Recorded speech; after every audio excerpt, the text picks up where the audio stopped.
Hello, welcome back to Reads of an Apple. My name is Stacy, and today I'm here to start week 15 of 2023.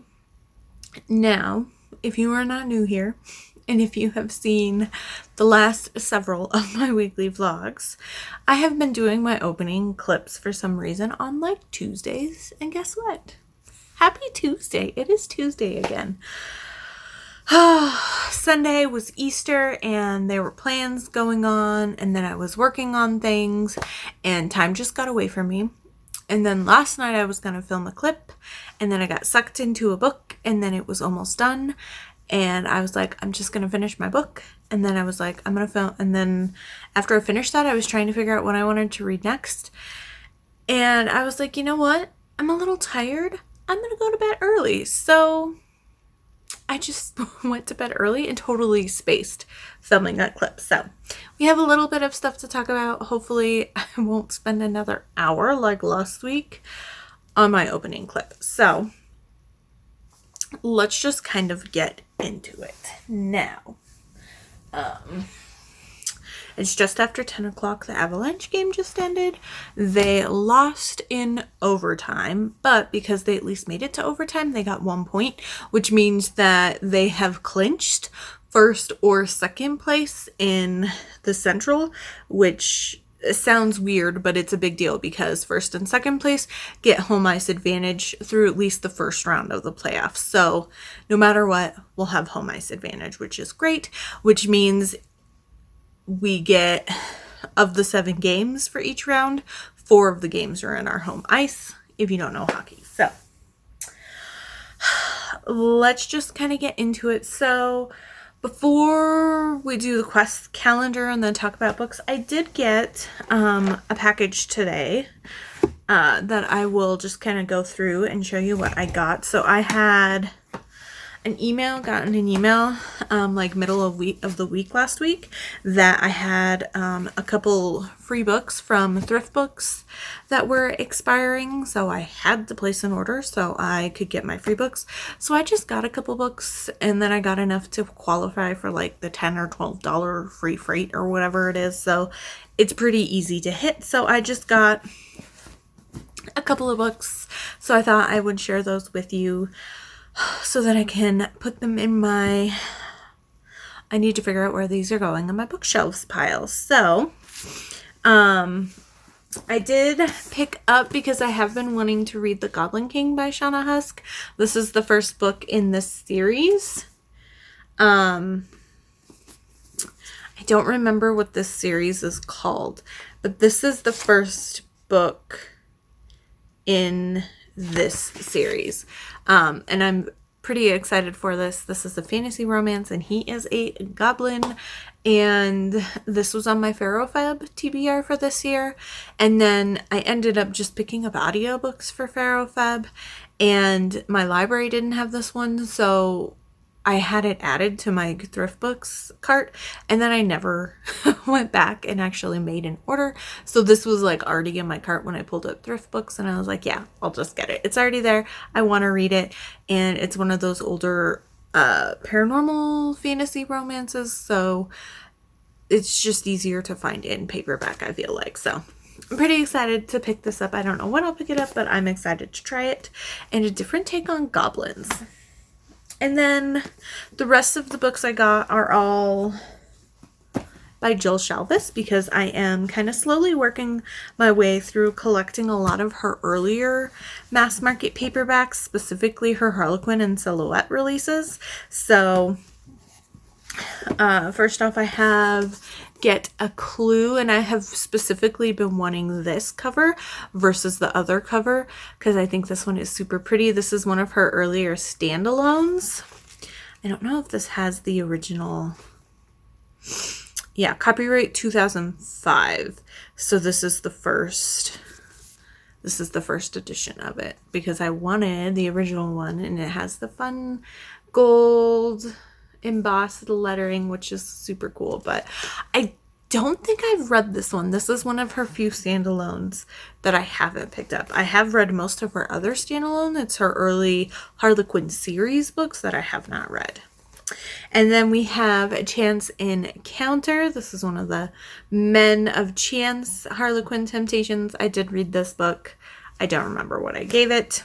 I have read all of the other ones that I have gotten from her. And then I also got Jill Shalvis Room Service. So this is a Harlequin Blaze book. And it feels crazy.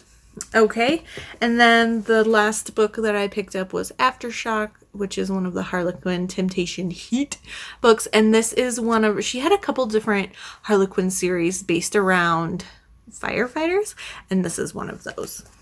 So that's pretty fun and exciting, I think. Oh, and this one has a Harlequin bookmark in it that you can take out. That's cool. So yeah, just those a few books.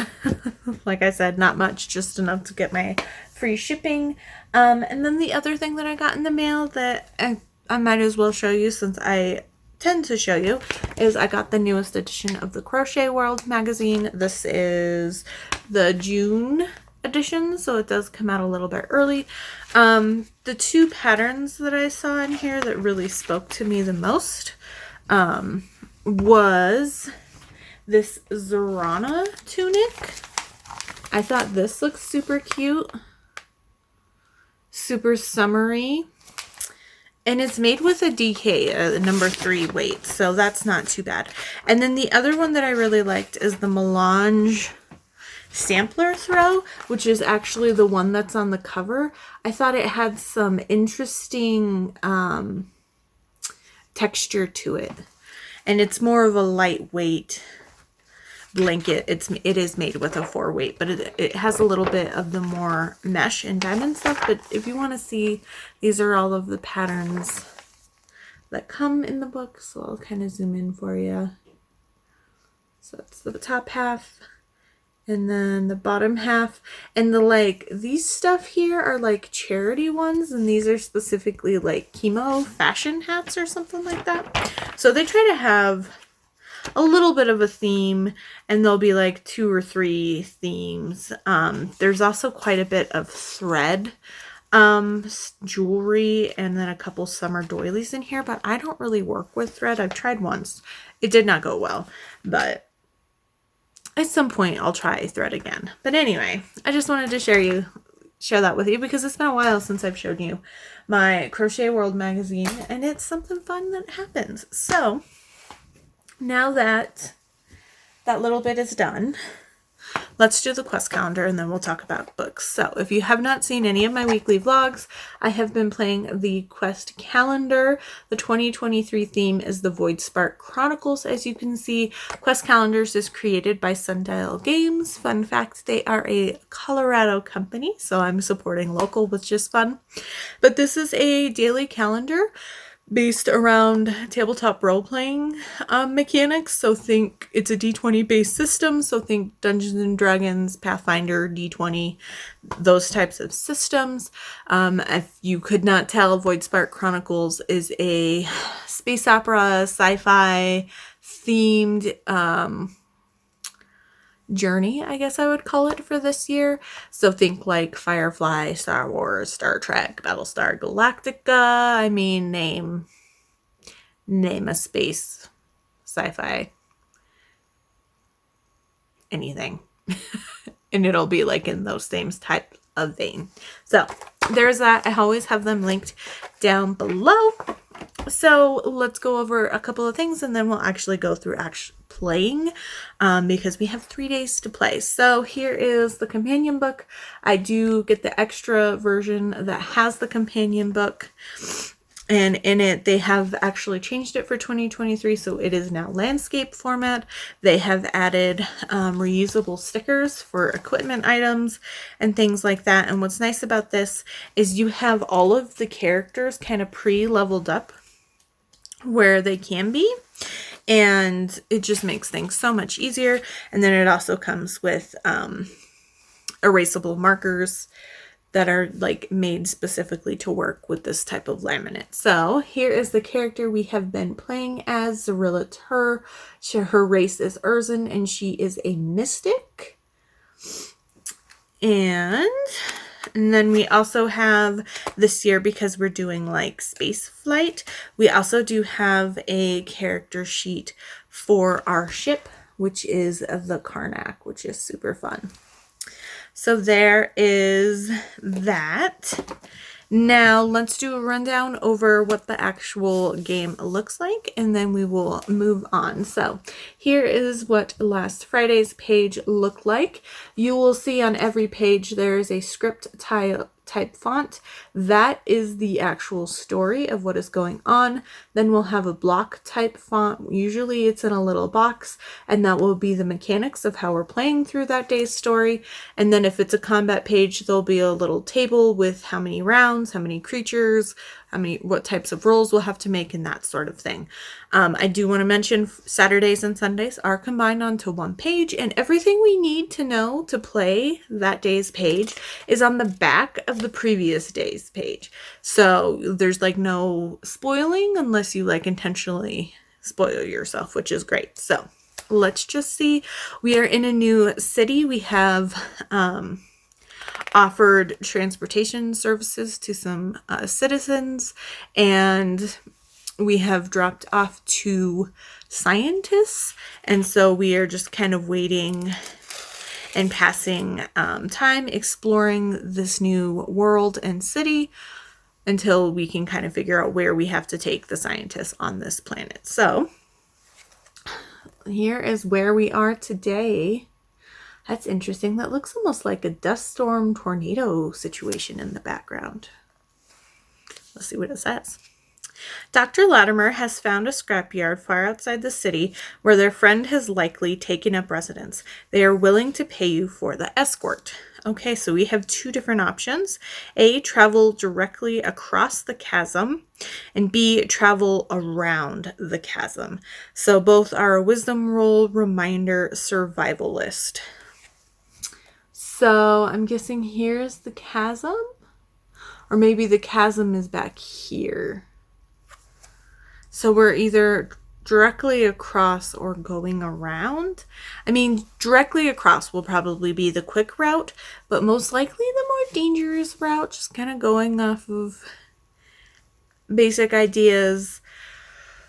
But going the long way around could also potentially put us more at harm from like being stuck out in the elements versus being attacked by creatures, kind of a situation.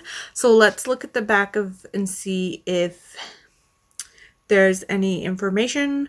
And they are 2 separate checks. Sometimes I've noticed in this one, it doesn't really matter which one you choose, especially if your roll's going to be the same, because you'll get the same one. But this one actually is separated into an A and B option. So okay. I think with how weird this world looks,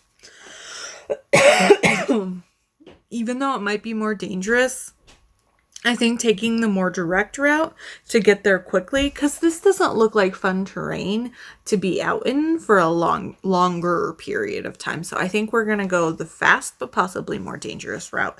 That's what I'm thinking here. So that will be option A. Okay. So travel directly across the chasm. Crossing the chasm is the more direct route. If you don't get injured, it can save time. Okay, so now we will make our roll. So we have wisdom. I'm still on my ship here, so let me switch my back to my character sheet. So our wisdom is a +4, and it does allow for survivalist, which we have, which gives us a +2. So we have a +6 to our d20 roll, which is great. And that is a 10. So 16, let's see where we're at. Okay, and the highest result is 15 or more, so perfect. We are good. You found a safe route to cross the chasm. It wasn't too harsh or difficult for anyone to descend and then climb back up. You end up using 1 meal ration along your journey. Perfect. We have 6 of them. We are good. I will mark that off later. And that's all that we really have to worry about for that day's page. However, there is a new mechanic for 2023 called the Sunday Lottery. And what that is you get to choose when you play your weekend page to roll a d6. And if you roll a 1 or a 2, you lose a little bit of money. And if you roll a 3 or higher, you gain a little bit of money. So it's always worth it. I think in the long run, your odds are definitely in your favor on gaining money. And I just rolled a 6. So heck yeah. And a 6 is gain 4 credits. So perfect. I will mark that all down once we get through the other 2 pages. So that was Saturday and Sunday, and we traveled across the chasm. So let's see what yesterday, Monday, brought. Okay. Oh, looks like we found their friend, because these are the 2 scientists that we have been helping. Fun. Upon arriving at the scrapyard, you are greeted by a modest human woman. She appears a bit apprehensive at first until she sees the scientists emerge from the ship. She runs to greet them and embrace in a hug. So 1, speak with the lady and the scientists, and 2, explore the scrapyard. Ooh, fun. Okay. So let's see. Speak with the lady and scientists. Oh my, is it really you? You look amazing. I can't even begin to express how truly shocked we are. I could never have imagined how far you've come and how well you could have grown. How did you do it? How did you get out? There is so much to catch up on. Oh, sorry. Pardon our manners. We'd like to introduce you to the crew that brought us here. This is Andy, an old friend and colleague of ours.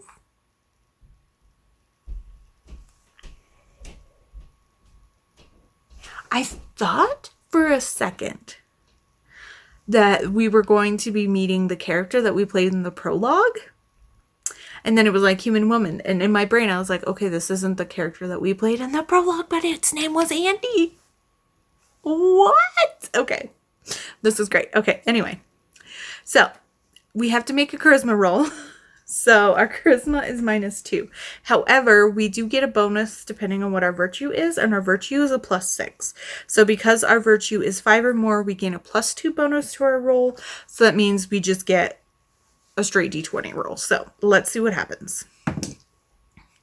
That is a 2. That is not good. I'm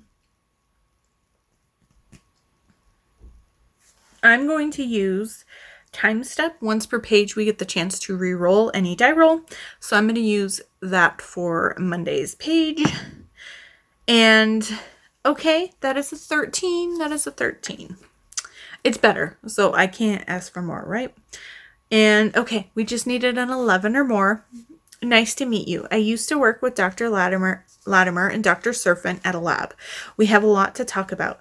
I see you are piloting a Void Spark class ship. We might have some parts around the yard. You are more than welcome to explore and find anything useful that can be salvaged. Check out the back section for parts for the Karnak. Gain a +3 bonus to explore the scrapyard number 2 below. Perfect. So +3 bonus. Great. So this is an intellect reminder investigator. And our intellect is 1, and we do not have investigator. So we get a total of +4. And that is a natural 20. So we are at 24, which is great. If the result is 15 or more, you find great ship upgrades among the scraps. You will have a chance to buy them on the next page. You also find 10 credits. Okay, so we'll have to remember we have 14 more credits. Perfect for what we would be purchasing for today, which is perfect because today's Tuesday, so we will just deal with it. So here we go. Okay, it looks like there's somebody else hanging here at the scrapyard, and this is looks like what we might be able to purchase here. So let's see. I see you were able to find some parts for your ship. I'm happy to sell them to you. I could use a favor too. I would be willing to give you a discount if you can do something for me. So 1, hear Andy's offer, and 2, purchase any ship upgrades that you can afford. Okay, so let's hear her offer. There is still so much that the doctors and I would like to discuss. I'd like to have everyone over for a meal. However, there seems to be a problem with our water. I suspect some crustaceans have nested by our water reclaimer again. It happens from time to time. I can't really blame them for enjoying the moisture and shade, but they cause problems. Take my son Maddox with you. He can show you where the system is. He is a natural with the tools and can help fix it. I can pay you 10 credits and reimburse you for any parts you may need to buy. Add 10 credits to your inventory. Okay, cool. So it looks like we don't get the choice. We're helping her no matter what, but I would have helped her anyway. So, okay. So we get 24 credits. So let's see what we got. So you can only equip one upgrade to a compartment. Upgrades will dictate which compartment they can be attached to, and you can switch these out when you acquire a new upgrade. And you can also equip a ship upgrade if you restore the integrity. We don't have any destroyed compartments, so all of that doesn't really matter. You may also resell your ship upgrades at half price back to another shop that also sells ship upgrades. So let me flip to our ship character sheet to see what upgrades and what areas we have open and all of that. So we have greenhouse, which would go in the labs, which we have open, and that adds +5 evasion to the ship, which is okay. Then the regen pod, equip in the crew quarters compartment, and then increases the ship's aim by 5. And that also is open. And then escape pod, which is also 20 credits, equip in the cargo compartment. And that also is empty. Perfect. And that increases the integrity of the compartment this upgrade is assigned to by +1. And that's it. Well, I think the only one I'm really interested in is the regen pod, because that'll increase our aim. And while the evasion is nice, we only have to worry about our evasion if our aim doesn't hit. So I feel like increasing our aim is more important than increasing our evasion. And not that we don't have the money, we definitely have the money, but I'm just going to get the regen pod right now. So that costs 20 credits. We got 24 from these pages. So I'm just going to add 4 credits to our inventory, and I will get the regen pod sticker to the crew quarters compartment and get my aim increased by 5, which now makes it a +20, which is great. And that's going to be it for the quest calendar. So let me kind of move these things aside, and let's talk about books that I read this weekend and over the past couple of days. So Saturday, I did not pick up anything Friday night. Saturday, I ended up kind of going off TBR. But I did force myself to stick with a fantasy book because I haven't really touched the fantasy-a-thon that's going on right now. So I picked up Trash and Treasure by Alessa Thorne because I've been really wanting to read this series, and she just released a surprise release in a spin-off and additions more to the overarching Fae Universe series. This is specifically the Ironwood series, which spun off of Wrath of the Fae, which now is in the universe of the Fae, like overarching universe, I guess, for this. But anyway, so this is the Ironwood sisters, and Trash and Treasure is Charlotte's book, and she is the magician of the Ironwood family, and like all of them are hunters, but she's the only one who isn't really a hunter. She's more of a magician who's kind of been forced to also learn all their hunter skills. But magic is like her innate ability, and she's one of the only magicians really in the Ironwoods. And her romance is with Reeve, who she had a romance with in college, and then when she was getting ready to kind of confess that she had feelings for him for more than a friend, she overheard him expounding about her flaws to a person, and was like, I don't need to go to college. I don't want to be around Reeve anymore. She was incredibly hurt and basically ran for years.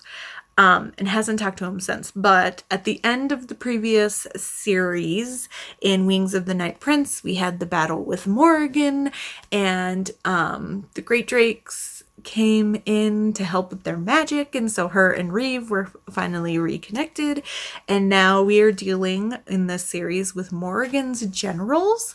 And so in this one, we are dealing with the general that we saw in the previous books, Anirdan, I think. I should have written his name down.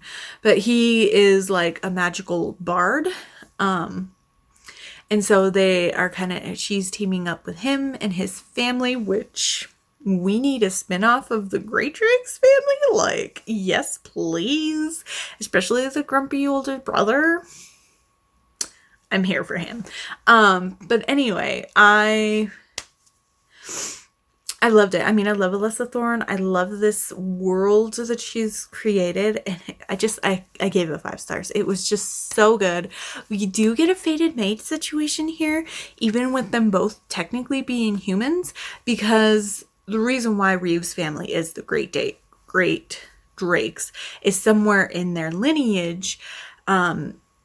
One of their magician ancestors became good friends with a dragon, and when this dragon was dying, he infused his magician friend with magic and part of his soul.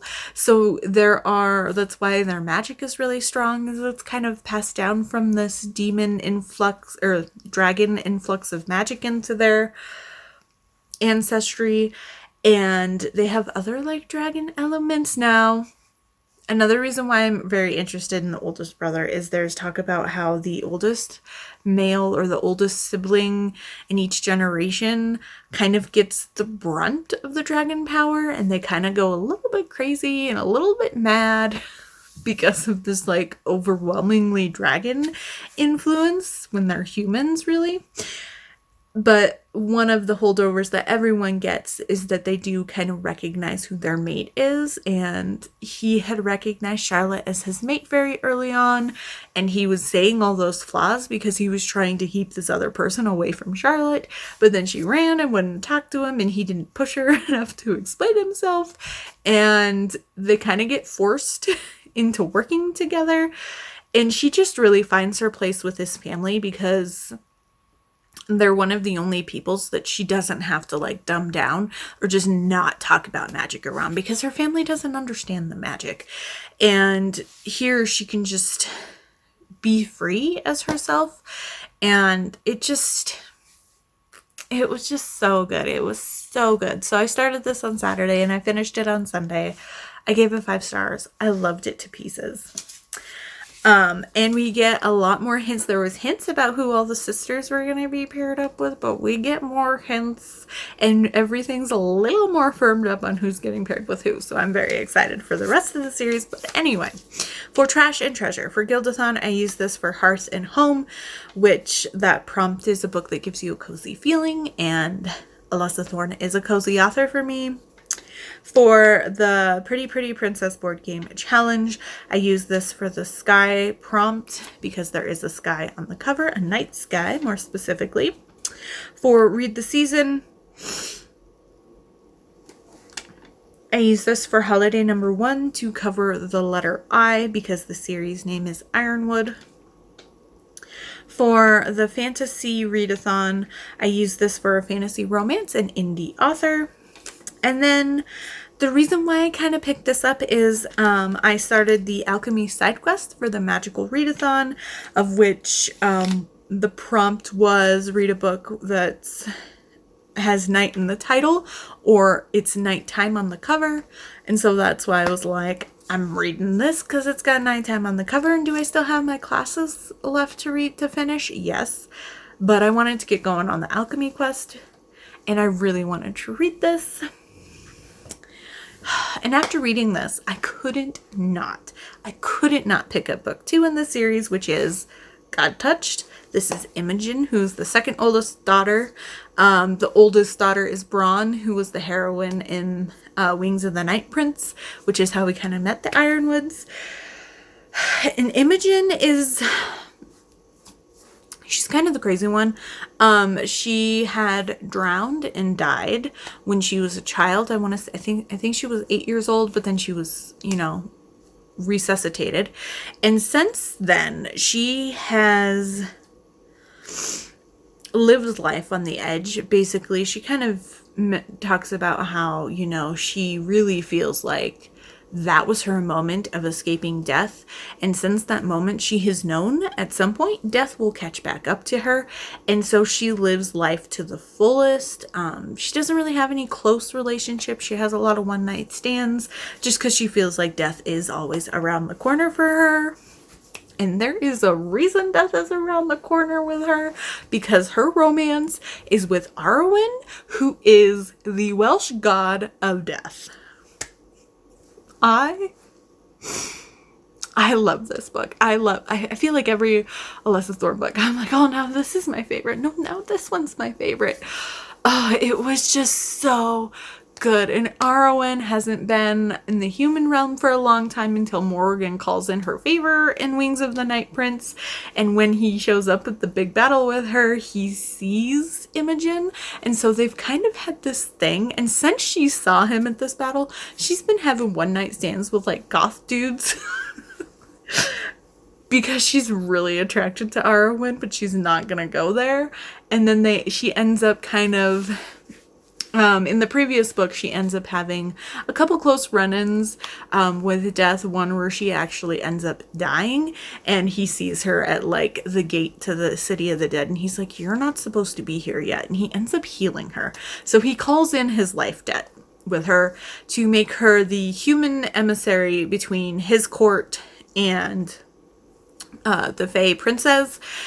And so she's kind of forced to come join in his castle and be around and help him hunt down who is potentially a spy for Hefkin, who is another god of the dead, or he's undead or something like that. He has like regeneration powers, and him and Arwen have been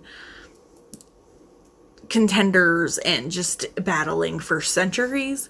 And he is one of Morgan's generals. So when he kind of gets let out, Imogen contacts Arwen to kind of help deal with him. And then he's like, I'm calling him my life debt. And he's doing it because he wants to be near her, because he doesn't know why he can't stop thinking about her. And we get her being her badass self. And she's just so snarky with him. And sometimes she's like, oh, he's a god. I probably shouldn't have said that. But he just... because no one ever treats him like that, because they're all like, this is a death god. We are going to be in our best behavior and not say anything too weird and not try to push his buttons. And Imogen does not care. And, it just... there's the fated kind of situation here where she felt like death was always around the corner, because it was always around the corner, and she was obsessed with him and obsessed with learning about the afterlife and Anwin and all of these things, because she was supposed to be with Arwen. And I loved it. I loved it so much. I loved how they ended up with the final battle, and how they made it work so that she doesn't have, she can kind of live with him and not be stuck as a human and never able to go into Anwin with him, but also not die and be stuck in Anwin, or maybe not even Anwin. She might have gone to a different death realm as a human, and then he wouldn't have been able to see her. And so I love the way that it all kind of turned out at the end for them to be together, but also still a part of our big family that just keeps growing and growing. So yeah, I love this one too. 5 freaking amazing stars. And I downloaded book 3, but I have not started it yet. I really wanted to start it last Sunday night when I finished this. Or no, I finished this last night. This is the book I was reading when I didn't update. I was at 17% Sunday night, and then I finished it yesterday. And then I downloaded Elfshot, which is book 3, and I almost started it. And then I was like, I should pick up a fantasy romance or something else that fits some of my other prompts. But let's talk about which ones that this one fulfilled. So for Gildathon, I used this for the blacksmithing prompt of which is an item or something on the cover that would be made by a blacksmith, and we've got a couple different axes on the cover. For the Pretty Pretty Princess board game challenge, I used this for one of the versions of the game, which is Vintage 90s, of which one of the prompts is a number on the cover, and it does say Ironwood Book 2 on there, so I was like, oh yay. For Read the Season, I also was able to use this for the letter I in Holiday 1 for Ironwood, which is the series. For Fantasy-a-thon, this did also cover fantasy, romance, and indie author, but this also worked as non-human MC because Arwen's a death god. And then for the magical readathon, I applied this to the second part of the alchemy quest, of which the prompt was to read most of a book with the alchemy class ambience room that G created in the background. And I am obsessed with that ambience video. I've been listening to her Lightfall one a lot too, but I put on the alchemy one for this and it's great. I'll link it up above if you want to check it out. It's a really good like class magic ambiance video. Then I did read more or listen more to the graphic audio of A Court of Rings and Ruin. I listened to a good chunk of it on Saturday and a little bit on Sunday, and I actually listened to a little bit of it today when I got home from work since it was another late game. So I am on chapter 66 now. I have just over 3 hours left. It's like 3 hours and 15 minutes left on the graphic part 3 of the graphic audio. And they just rescued Elaine from the King of Hybern. So we are getting into the big final crazy cinematic scene. And I think I'm going to have to wait and listen to the rest because I know it's coming up and I'm not going to want to pause it during what's going to happen, because it's going to be just so much to finish this book out, especially with the huge battle scene that's coming up. So I think I'm going to wait until I have time to just sit down and knock out the rest of this book. Maybe tomorrow, because there's no game on tomorrow, but we'll see. But I am almost through it finally. I tried to listen to it at work on Monday, and I was just like, I got like 5 minutes in and I was like, no, I want to like be able to sit and really focus on what I'm listening to, because it's just so well done. So even though it is a reread, I just really wanted to make sure I didn't miss any of the little sound effects or music or anything like that. So this is still in the works, but at the very least I'll finish it this weekend. So, and then because I did need an audiobook yesterday at work, I ended up picking Gilded Lily by Stacey Hart. This is the second book in her Bennett Brothers series. I'm 29 or 30% through. I didn't listen to very much yesterday and I didn't get through very much today. We have finally kind of started getting slammed. So I think I might have to put a pause on audiobooks at work unless we get weird, really slow days, because I just constantly pausing and, because I'm printing constantly, or the phone's going, or going out in the front to help customers and the door's going off and people are talking to you. And so I think I might have to kind of switch back to podcasts and music to just kind of keep playing in the background where I won't feel as weird about missing things. But I did start it and I am enjoying it.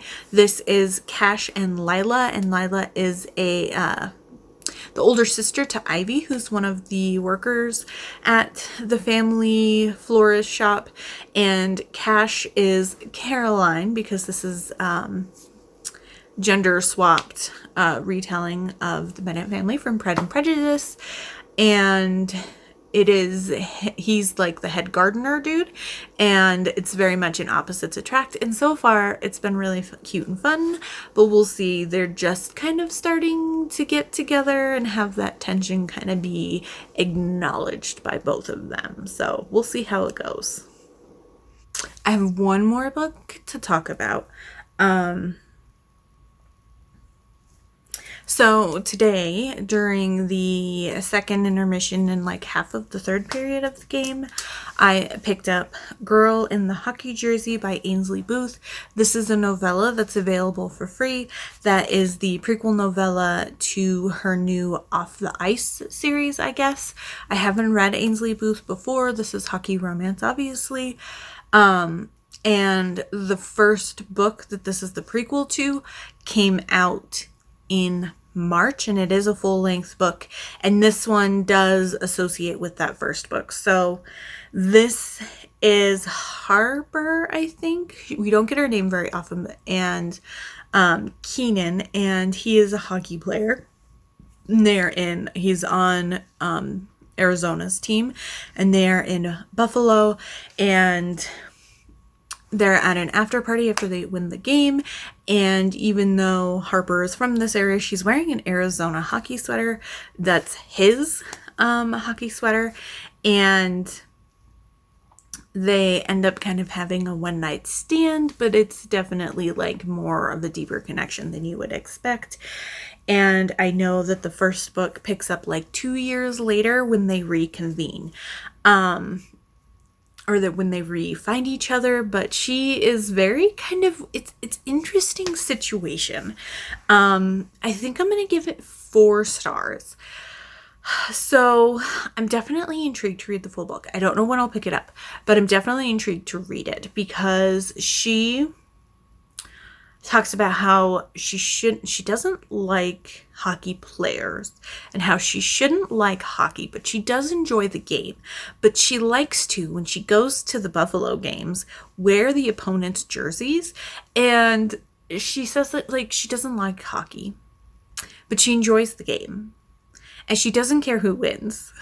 She just wears an opponent's jersey when she goes to the games to be that girl. So I don't know what situation she is. It kind of sounded like she might have been like scorned by a hockey player, or maybe somebody in her family, or somebody in her family has something to do with owning a hockey team, or like there's so many different things that could be going on, and I don't really understand what the situation is here. But she talks about how, you know, she can let the alcohol take effect a little bit, and she can kind of play this other character. She does say that she is a nurse, and she'll kind of be able to play this other version of herself and be okay with a one-night stand. She says something like she's a serial monogamist with bouts of celibacy or something like that. It was really funny the way that she said it. So I'm definitely intrigued to kind of see what exactly is going on with her. I was a little with the jock bro situation because it definitely played up some of the players to kind of be a jock bro situation, which I get it. I've talked about this a lot and extensive, especially when I hosted my hockey readathon last year. But I feel like hockey players are just different. And yes, they can be jock bros. I feel like when they're in college, maybe it's a little bit different. And so I was a little bit annoyed about them in the middle of the season. What's funny is there's talk about how Arizona is not a good team. And they're not a very good team right now, or have been for the past few years either, which I was just kind of like, but, they're like gonna go out drinking after the game and party and pick up girls. And I know like puck bunnies is a thing, but I feel like, I don't know, just from what I've seen in and around hockey, it's not as played up as I feel like some of these books, especially with the professionals, make it. And I was a little bit kind of because I was like, even though, I mean, maybe because you're a lower standing team, maybe that's why. But a lot of hockey players, especially when you're in the season and you're wanting to win games and you're wanting to be good, you don't go out drinking and partying yeah, you'll go out and celebrate a win, but you're not going to go out and party. And so I could see myself kind of like my hackles were kind of rising a little bit when I was just like, oh. But then Keenan mentions a lot of the guys on the team don't do this. They just have maybe one drink, or they stick to their very strict diets. And then he kind of makes a comment like, oh, maybe that's why her team isn't that good. And I was just like, okay, thank you. Okay, thank you. So I think it was more, this was just the situation of them kind of putting them up, but with that tiny little acknowledgement, like my hackles went down. They were still up a little bit, but I wasn't just like, ugh.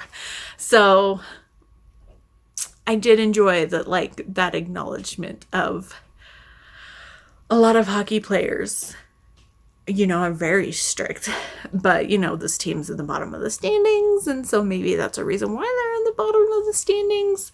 But I don't know. I enjoyed myself, and it's definitely not their full romance. It's just their one night stand. But I enjoyed the connection. I enjoyed the banter between them. But she didn't give him her name. She wouldn't really give him any information. She kind of accidentally-ish told him that she was a nurse, because when he pulled a condom out of his wallet, she's like, let me see it. And she's checking the expiration date, which was hilarious, because he also was like in his mind like, I don't want to be a baby daddy, like I will only be using my own condoms kind of situation. She was like, I don't want your child, we're checking the expiration date or something like that. And he was just like, oh, and she goes, I'm a nurse, I don't want to deal with that. And so I'm intrigued to kind of see what happens and how they meet back up and what's going to go on. But you could tell he was just so sad, because after they kind of have a lot of fun that night, she kind of kicks him out so he doesn't sleep in the same bed with her in the hotel room. And then he goes to kind of catch her before the team's leaving the next morning, and she's already gone. And he's sad. He was a sad boy, and I was like, oh. So I definitely want to read it for sure. I don't know when I'll get to it. It's not on KU or anything. So, but I do have quite a few Kindle points stocked up. So if my library doesn't have it, I might redeem a couple of them so I can kind of get those gift cards, and maybe I'll purchase it that way. Because I don't really like buying ebooks unless I have like promotional or like gift card balances for Amazon. I don't know why. There's very few authors I will buy an ebook for. But anyway, so for Gildathon, I use this for Turn Up the Heat, which is read a romance, which this is part of the romance, but the two together is their entire romance series, so I'm counting it. For the Pretty Pretty Princess Board Game Challenge, I'm going to use this for Black on the cover. For Read the Season, I had to apply this to holiday number 2 for the letter A, because Ainsley is one of her names. And then the reason why I decided to pick this up is for the Magical Readathon, the art, my calling, the Moon Warden, one of the classes we have to take is Art of Illusion, and the subject for that class this semester is Disguise Self. And so the prompt is to wear clothes that match your book cover. And I could have worn a shirt, like a black and white shirt or something like that, but I was just like, no, I'm wearing my hockey jersey, one of my hockey jerseys today. I've got like 6 of them. And the name of the book is The Girl in the Hockey Jersey. There's a girl in a hockey jersey on the cover. And let's be honest, not including playoffs, I am a girl in a hockey jersey 82 nights of a year. Because that's how many games are in a season. So I was like, I'm going to count this one. And I'm wearing my jersey today because the game was on. So I am counting it. I am a girl in a hockey jersey. And so is her. And so it matches the cover both because of the title and because it is a girl in a hockey jersey. And yeah, so that's why I chose that book. I could have just put on a purple sweater and matched it with God Touched or something like that. But I was just like, no, I'm going to do one of my hockey ones. And I was trying to find a hockey book where somebody was wearing a hockey jersey. And then when I searched hockey on my Kindle, this one popped up and I was like, perfect, because I literally am a girl in a hockey jersey most of the winter.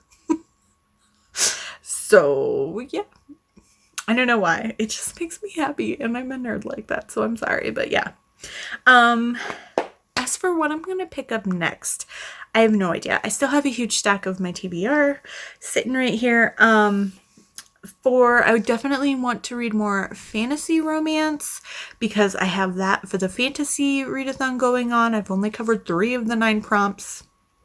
I have the Romanceopoly one going, although I am also working on A Court of Wings and Ruins, so that would cover a couple of the fantasy readathon prompts that I haven't hit yet, like 400 plus pages and a couple others. But the other 2 classes I have for the magical readathon is Elemental Study, and the prompt for that one is Flowers on the Cover, which will be taken care of by Gilded Lily by Stacey Hart, so that takes care of that one. So the only other class I have left is Spells and Incantations, and the subject is Magic Missile, which every time I hear anybody say it on any of the live shows or any of the videos, I just, in my head here, I attack the darkness, because that was like a skit when I was in college that we were obsessed with, and I'll pop it up here. If you're a role-playing geek like me and you haven't seen the skit where they attack the darkness with Magic Missile, it is the best thing.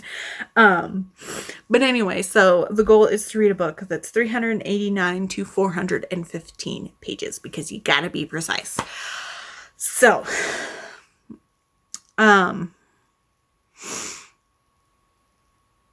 and then I also need to pick up a sci-fi for Romanceopoly, but that one I'm not as pressed for. Let me just look now that I'm thinking about that. So the Vivian the Rat I have here, Finding Miss McFarland, is 244 pages, so it's not that going to be that one. This new Lorraine Heath I still want to read is 368 pages. Oh, it is just too short. I've got The Wolf and the Wildflower. Let's see what that's at. 284. Nope, too short. I've got my Assassin's Blade, the 2 novellas, and that I still have to read, so those are going to be too short. Sweep of the Blade. And then I've got my Stay a Spell reread that I would like to do, so let me try to pick these up without knocking a bunch of things over, of course. So, let us grab these. And I don't know why I'm doing this with you, but I am. So, hey, this is what it's like for me to figure out what I want to read next.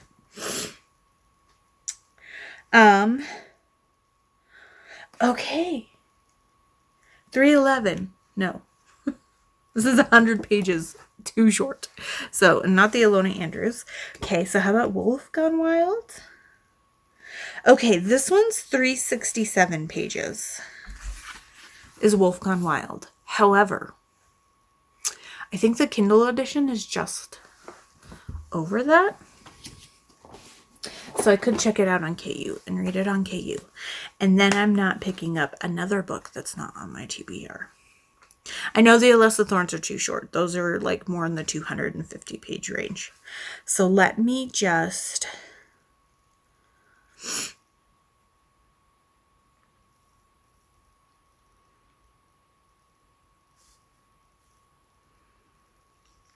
It's 390 pages on KU. Okay. Wolf Gone Wild will be what I read for Spells and Incantations. So, do I want to pick up Wolf Gone Wild next? Or the other, the next alchemy quest I have is to read a book off my bottom shelf, which is sci-fi and fantasy. Or, I mean, I have multiple bottom shelves, but... Ooh, okay. I'm either going to pick up Wolf Gone Wild or... the Tracy Lauren book that's the last in her Perished Witch series, the 3rd book, which I think might be the last, but we'll have to read it to see. Something Orc King. I might go with that one.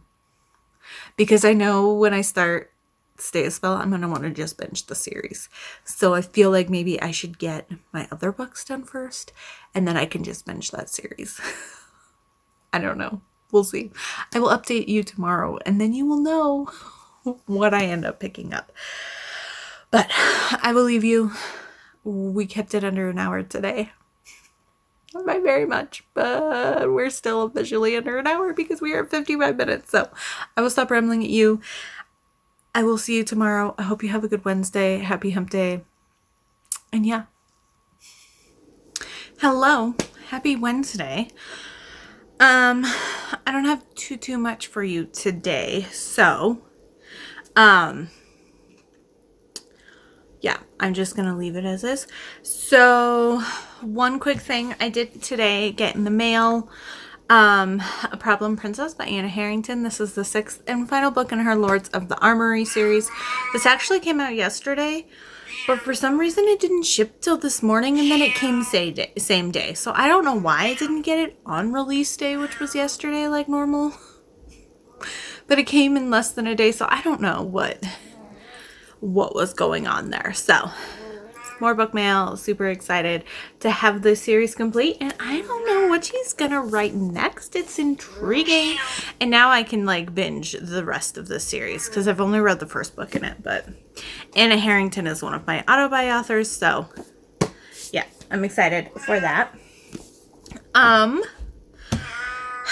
As for other book news, I did listen to Gilded Lily today at work. I am at 61%. And I'm enjoying it so far. It's fun.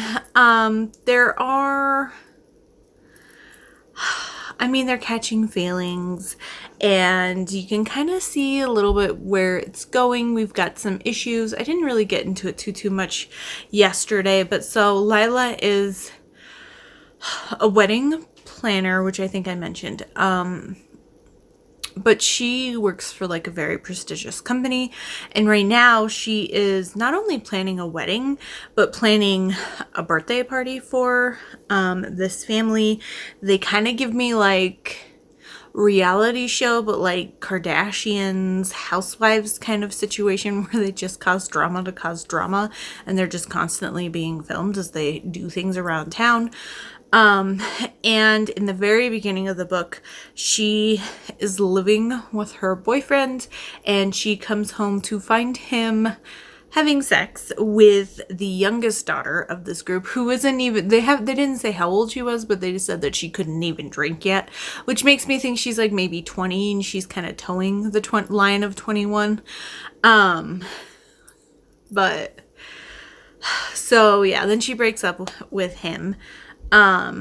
Well, I guess she hasn't technically broken up. Well, I guess now she has. But it was kind of this weird situation where she just left, and she walked out and she grabbed some of her things and left. Although she has like furniture and stuff, so she hasn't officially moved out, but she has like her clothes and stuff with her. But now that she is single, somehow Cash finds out that her previous boyfriend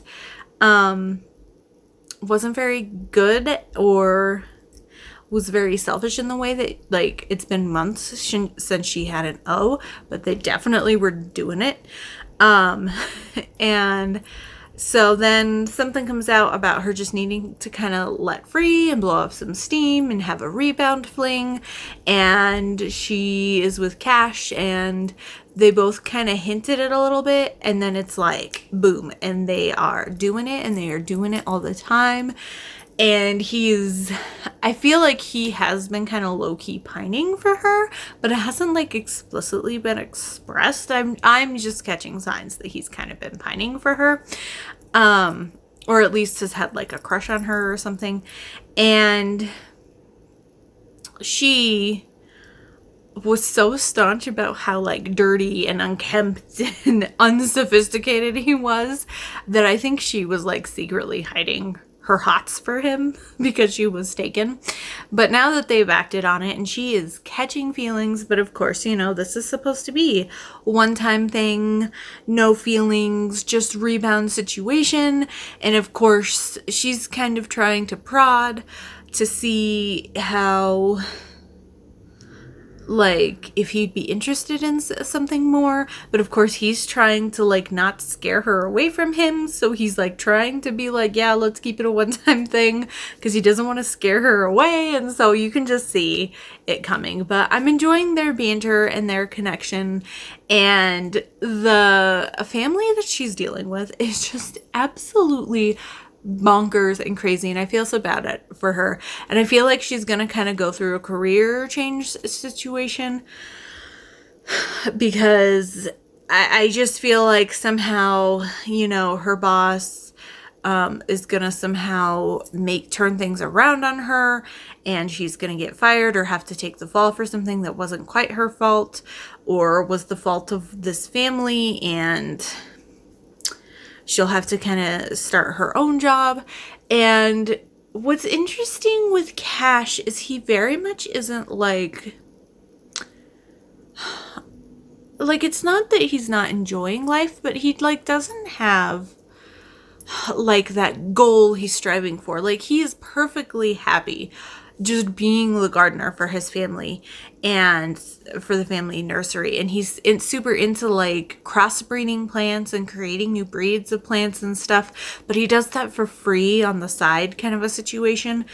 And she's just like, why don't, like, this could be a viable business for you. And he's like, but then would I enjoy it as much with it being my hobby, kind of a thing? Which I totally understand, because I considered selling stuff that I make crochet wise, but I feel like I'd lose the magic of creating gifts for people if I started selling them, and then if it became like a main source of income, then you're like reliant on it. And I mean, there are times where I'm just like, I'm not going to touch my crochet hook for a couple months, and I'm going to do other crafts if I even feel crafty. So I totally understand not wanting to be forced to rely on your hobby as a job, but I also do understand her point that if it's something that you really enjoy and it could be a viable business, like, why not make money doing something you love? So it's a hard like balance to try to find between the two. But yeah, I feel like, but he's like very, like, he doesn't love being a gardener, but he's like, I have nothing to complain about being a gardener, because some aspects of it I really enjoy. So he's like kind of weird, where he's just kind of like a go with the flow person in a lot of different areas, which is interesting for a hero standpoint. So I don't think I've quite read a hero with that sort of temperament before, but I'm enjoying it. It's certainly like a 4-star right now, so we'll see how it ends. Hopefully I can finish the last 30% tomorrow at work, or at least, you know, by the end of the week. And then the ebook that I started last night is Captured by the Orc King by Tracy Lauren. I wanted to read a fantasy. I wanted to kind of get caught up in a couple things. I don't know if this is going to be the last book in this series. I kind of was figuring it was going to be the last book, but I don't really know. I could get to the end and there be another character introduced that's going to get a book. So I don't know if this will work like I thought it might for the Fantasy-a-thon. So, but I don't know. But one of the magical readathon prompts I have is a book from your bottom shelf, and I actually have the other 2 Tracy Lauren books on my bottom shelf. So when I get this book, which I have ordered the paperback, I just did like delayed shipping so I could get like $3 of ebook credit, so it hasn't come yet, even though I ordered it a couple weeks ago, or like a week ago. But it will be on my bottom shelf, so I'm counting this for the magical readathon prompts at the very least. So I started it. I'm only 18% in. I didn't get in too far. The chapters are a little long. And this is with Thorn, who's the older brother of Ash, who is the hero of the second book. And I'm not 100% where we are. I feel like we're in the past. And then we'll come, because he talks about how he hasn't seen his brother and he misses his brother. And so I feel like we're before Ash and Thorn well, before Thorn captures Ash and his lady friend in the second book. And then I don't know if we'll then see his perspective of that whole situation and then move forward. But we do see, we kind of get some backstory of the like evil queen kind of situation that's happening in a nearby kingdom of Everness. And so we got her backstory, which is super interesting. And she basically become a long-lived cursed queen because she's just trying to take care of her kingdom. And yeah, she's had to make some hard choices and some not good choices. But she did it because she was given this magical stone that allows her to kind of assess the pathways of the future to find the best pathway to, you know, make her kingdom prosperous.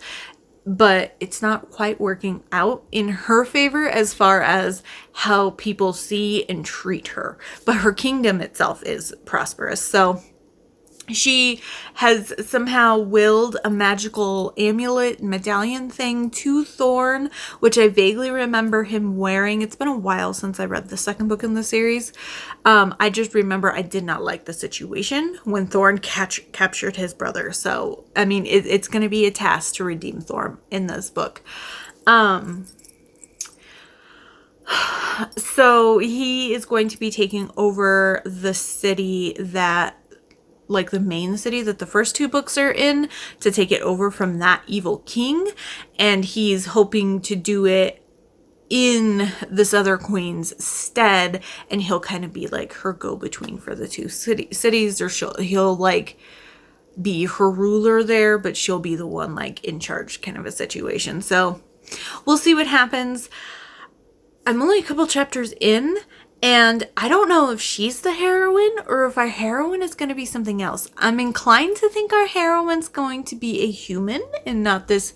And granted, the queen is human, but she's now a witch and has magical imbued properties. But I feel like our heroine is supposed to be like a normal heroine or like a normal human person. And I haven't met her yet, I don't think. So we'll see. I'll have to keep going. We've been with the queen in the prologue and then the first couple chapters with Thorn. So we'll see what happens there. And then quickly, I forgot to mention yesterday, I did do some crocheting this weekend when I made progress on A Court of Wings and Ruin. So I did finish one of my IOU Christmas presents. I know, but I just, with moving and everything, but I finished the sweater that I started. So here we go. It's got like this really cool bell sleeve. So here's the front and here's the back. And the cakes weren't 100% exactly the same in the yardage. So the color striping isn't 100% even, as you can tell, but I think it kind of gives it some uniqueness like this. And then the shoulders, the way this is supposed to sit is lower on the shoulder because the body is just like two big blocks. So you kind of have like a boat neck situation with some dropped shoulders and then the super fun bell sleeves, which I absolutely love bell sleeves. So, but yeah, I'm hoping it'll fit. This is a size small and, you know, perfect timing because it's been 80 degrees here in Colorado, which is absolutely ridiculous the past couple days. And it's fine. Everybody's like, oh, the warm weather. And I'm like, but it's 80 degrees and we're not even halfway through April yet. What does that mean for June, July, August? That's my concern. And then, so I finished that this weekend, and then last night I started, and tonight, her husband's Christmas gift, and I have been doing him appliques of The Simpsons, so I had the final one, so I did Maggie, and I did most of her tonight when I got home, so she's all done. So that's 2 of my 5 IOU Christmas presents, or actually technically 3 of 6 because my sister's is also done, but hers has been done for like a week.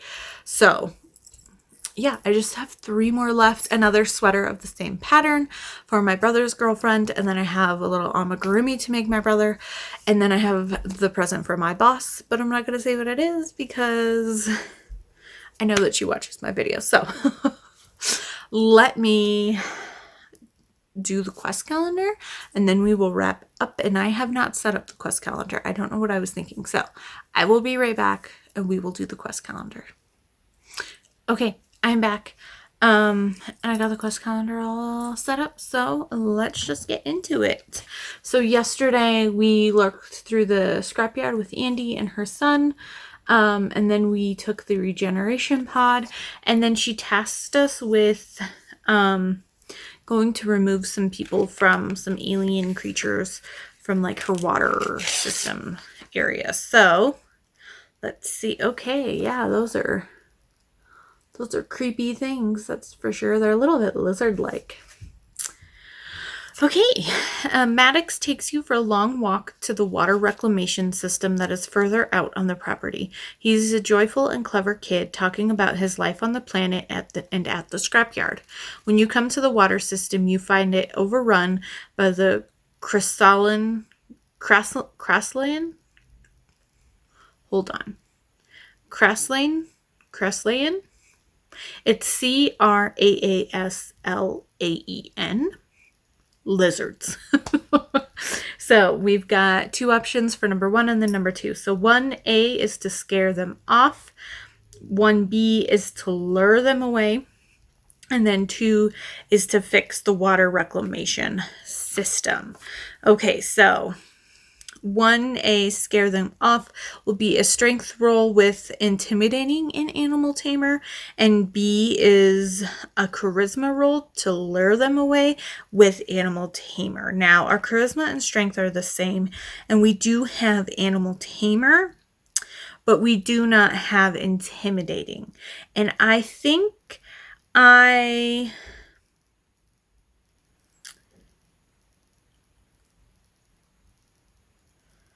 we'll try to lure them away instead of scare them away. So let us see. So we have whatever reroll because Animal Tamer gives us a +2 and our Christmas is a -2. So let's just see. 13 is what we're at. Okay, so if the result is between 8 and 14, you dangle part of a ration in view of the lizards. The lizards are hungry and frantic for food. In their manic rush to get fed, they scatter around you and their sharp claws scratch you up. Reduce your health by 1. Okay.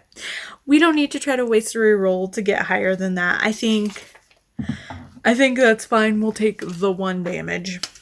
So I will just mark that. We now have a grand total of 2 damage. Okay, so now fix the water reclamation system. This is a wisdom roll, reminder engineering. And we do not have engineering. So, and our wisdom is a +4. So that's a decent chance. Let's see what we get. And that is an 18. So we are at 22, which is perfect. Okay. If the result is 15 or more, you quickly spot the problem. The lizards chewed through the outer water filter, which caused a buildup of sediment around the internal fan in the motor. Both need to be replaced. Matic tells you, we probably have a motor in the yard that can fit, but we won't have clean filters. We will need to go to town for that. Gain 3 credits as a reward for diagnosing the issue. Cool.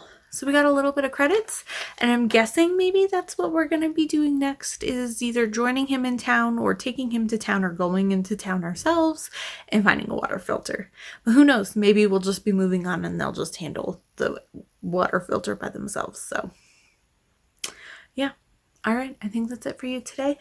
I think that was the last thing. I showed you my crochet things. We talked about the 2 books that I actually made progress in.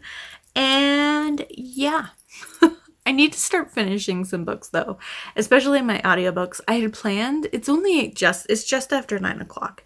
And I think I'm just going to take a shower and then go to bed and spend the rest of the night reading. I was going to try to finish A Court of Wings and Ruin tonight, but I have like 3 hours left and I want to listen to the rest of the 3 hours as close as I can to one sitting. So yeah, I think I'm going to leave it at that. So I will see you tomorrow. I hope you have a great Thursday. Tomorrow is our penultimate game for the end of the season. The Avs play again tomorrow at home, I think against the Winnipeg Jets, and it's the final regular season home game, and then they are on a back-to-back. So then they'll play Friday in Nashville as a makeup game. Originally, tomorrow would have been the last game, but the game that they played like on Thanksgiving or the day after Thanksgiving, the Nashville arena had like 4 feet of water or something super crazy. A water main line broke, so the game was postponed. So now that is the final game of the season. So, and it's always a fun game against Nashville. It always gets chippy. So anyway, I can't believe that the hockey season is almost over and playoffs are just around the corner. Oh boy, I have my playoff pom-pom set aside. I'll have to dig it out. I'll have to dig it out this weekend so I can have it ready. Oh gosh. And here's hoping for a back-to-back cup run because I love it. So I will see you all tomorrow and I will stop blabbering at you. Happy Thursday. It is not even 9 o'clock yet. The Avalanche game just ended. Puck drop was at 6 o'clock today. It was the last home game of the season, and it's always fan appreciation night for the last home game.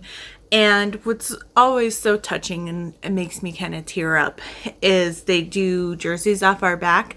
And so throughout the game, when you're there at the game, they call random seat numbers, and then after the game the guys go off, they get all the trackers and stat stuff removed from the jerseys, and then they go out and they sign and they take the jerseys off their backs and give them to fans who were there at the game. And even like injured players come out and still like and they sign a jersey in whatever form. So it's always just so touching. And I just love the sport of hockey and just the culture that's created around it between the teams and their fans and the teams themselves. It's just, I'm like tearing up just thinking about it because it just really makes, like, even though I mostly watch the games by myself at home, you know, I listen to my podcasts and I listen to my radio shows and I watch the games and the pre-games and the post-games and I listen to the radio post-game, and it just, even though I haven't met very many Avalanche fans or gone to games with people or gone to an Avalanche game myself, I don't know. I just feel included in the community as well, and it's really touching when I see the good things that the guys do for everybody. So I'm just in my feels. So last game is tomorrow night, Friday night. And they won. I should say they won.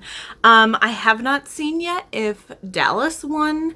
They're also playing tonight. They're who we are kind of jockeying for the Central, but no matter, even if Dallas won tonight, if the Avs win tomorrow, they're first in the Central. If Dallas loses tonight, then they are anyway, but I can't wait for playoffs. But anyway, let's do the quest calendar and then we'll talk a little bit about books. So yesterday we left you, we helped the water reclamation system and got rid of those alien lizard things.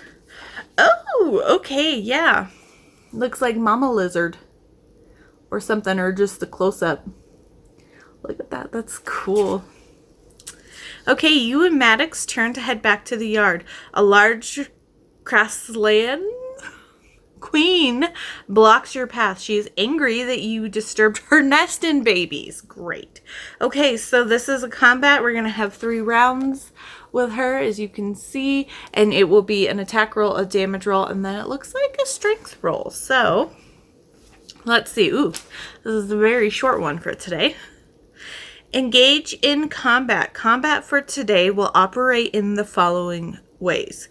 You will continue to repeat the combat round until you have dealt enough damage to defeat the enemy. Okay, so this is a new way of doing combat. So you will roll your d20 to determine your opponent's attack against you for each round, and then you will roll a d4 to determine your opponent's damage against you for each round. Okay.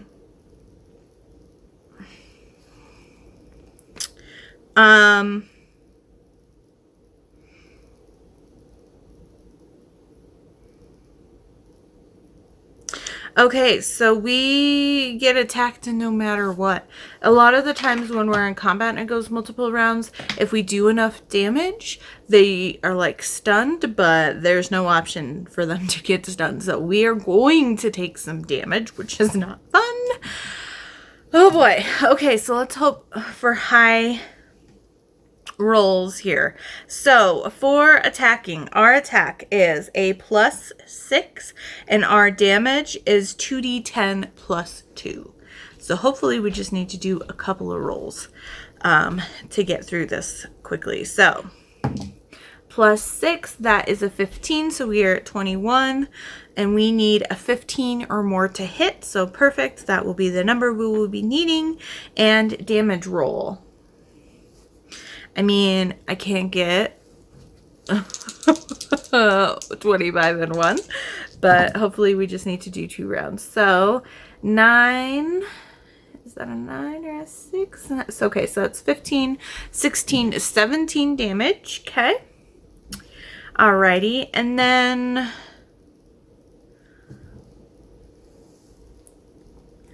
okay, so now I'm going to roll a d20 for the queen's attack on us, and that is a 13, and our defense is a 14. So it says if your defense is more than your opponent's attack result, you take no damage. Okay. All right, so we need a 9 or better to get our 15, and that's an 11, so perfect. So I will roll damage. So we were at 17, and okay, so that's 27, 28, 29 total. So we took no damage, which is great. Okay, we have officially defeated her because we've dealt 25 damage or more. So we collect 4 credits for defeating the enemy. And that's it for today. So that was actually pretty quick. And it's interesting that they had 3 rounds on here because it isn't actually 3 rounds. I mean, depending on what your damage is, it could have only been 1 round. But for us, it was only 2. So there's that. As for books, my watch is going off. It's 9 o'clock. So audiobook news, I'm not very far in Gilded Lily. I only got to 69% today. I was listening to podcasts a lot this morning because there was a lot less downtime today. And so I didn't get very far in my audiobook because I had to keep pausing it. So I'm hoping I can kind of get it finished in the next couple of days, with a game also tomorrow night. And I don't know if I'll be able to listen to it too much tomorrow at work, which is fine if it doesn't happen. So I might just have to wait and do that this weekend. But kind of what's going on, not much is kind of going on. We've gotten through the youngest sister of this like celebrity family, her birthday party. She kind of threatened Lila and Lila's job, but Lila kind of shut that down very quickly. We get also their mother apologizing to Lila about her daughters and that she knows how over the top her daughters are, and she's so thankful that Lila handled the situation with Natasha basically stealing her boyfriend from her with a lot of grace. And I'm like, how about you take your daughter in line, ma'am? I don't care. I was just kind of, she was like, oh, I was raised in a poverty and we were a refugee or we were a immigrant or something like that. I can't even remember, but it was just like a kind of a sob story. And she was like, I just want my daughters to never feel for anything. And I'm like, this is completely different. There's like not wanting them to know any hardship whatsoever. And then there's like kind of allowing them to make a complete farce of themselves and cause all this unnecessary drama. We also hear a couple of the sisters at the birthday party kind of talking about how this subplot isn't going to go very well because Lila is made of stone and she's so heartless and unaffected, and she's just good at hiding her feelings, and she doesn't want to be made a spectacle of on your stupid TV show. So it sounds like that was the reason why the sister went after him. Not because she wanted to, but because that was a thing to cause drama, is to go after her sister's wedding planner's boyfriend. Which just is completely silly to me. And I mean, I'm not a big fan of the Kardashians or any of the things like that. So all of their situations, I'm just kind of over them. But, you know, 60-ish% shortly after where I left off, and shortly after where I picked up today, we do get Cash and Lila kind of opening up to each other and being like, I want more. And they kind of like hem and haw around it while trying to confess. And then finally she's just like, screw it, I'm gonna go 4/4. And she's just like, what are we? And he's like, what do you want us to be? And she's just like, well... And then she like kind of pauses, and he can see that she's kind of, I don't know, trying to pull back maybe, that she was thinking she was pushing too much or something like that. And he's just like, I will be whatever you want me to be. I like you, and I'm in, and I'm willing to give you whatever you want. And then she's just like, I want us to be in a relationship. And he's just like, okay. So I loved that. But we've got like 30% of the book left. So what kind of issues? I'm hoping there's not really a third act breakup. I'm hoping that whatever conflict happens in the third act or the final section is more about her dealing with this family and them potentially having issues with her job, and maybe either she takes out her bitchy coworker or surpasses her bitchy coworker, or she just ends up doing her own, because she talks about how her actual job, what she does, the actual wedding planning, she loves. And she loves her job. She just doesn't like the company that she's working for and the people that she's surrounded with at this specific job. So I feel like she's gonna kind of branch out and do her own. But I mean, I'm still enjoying it. It's still at a solid 4 stars right now. So I'm just hoping I can kind of get it finished soon. As for Captured by the Orc King,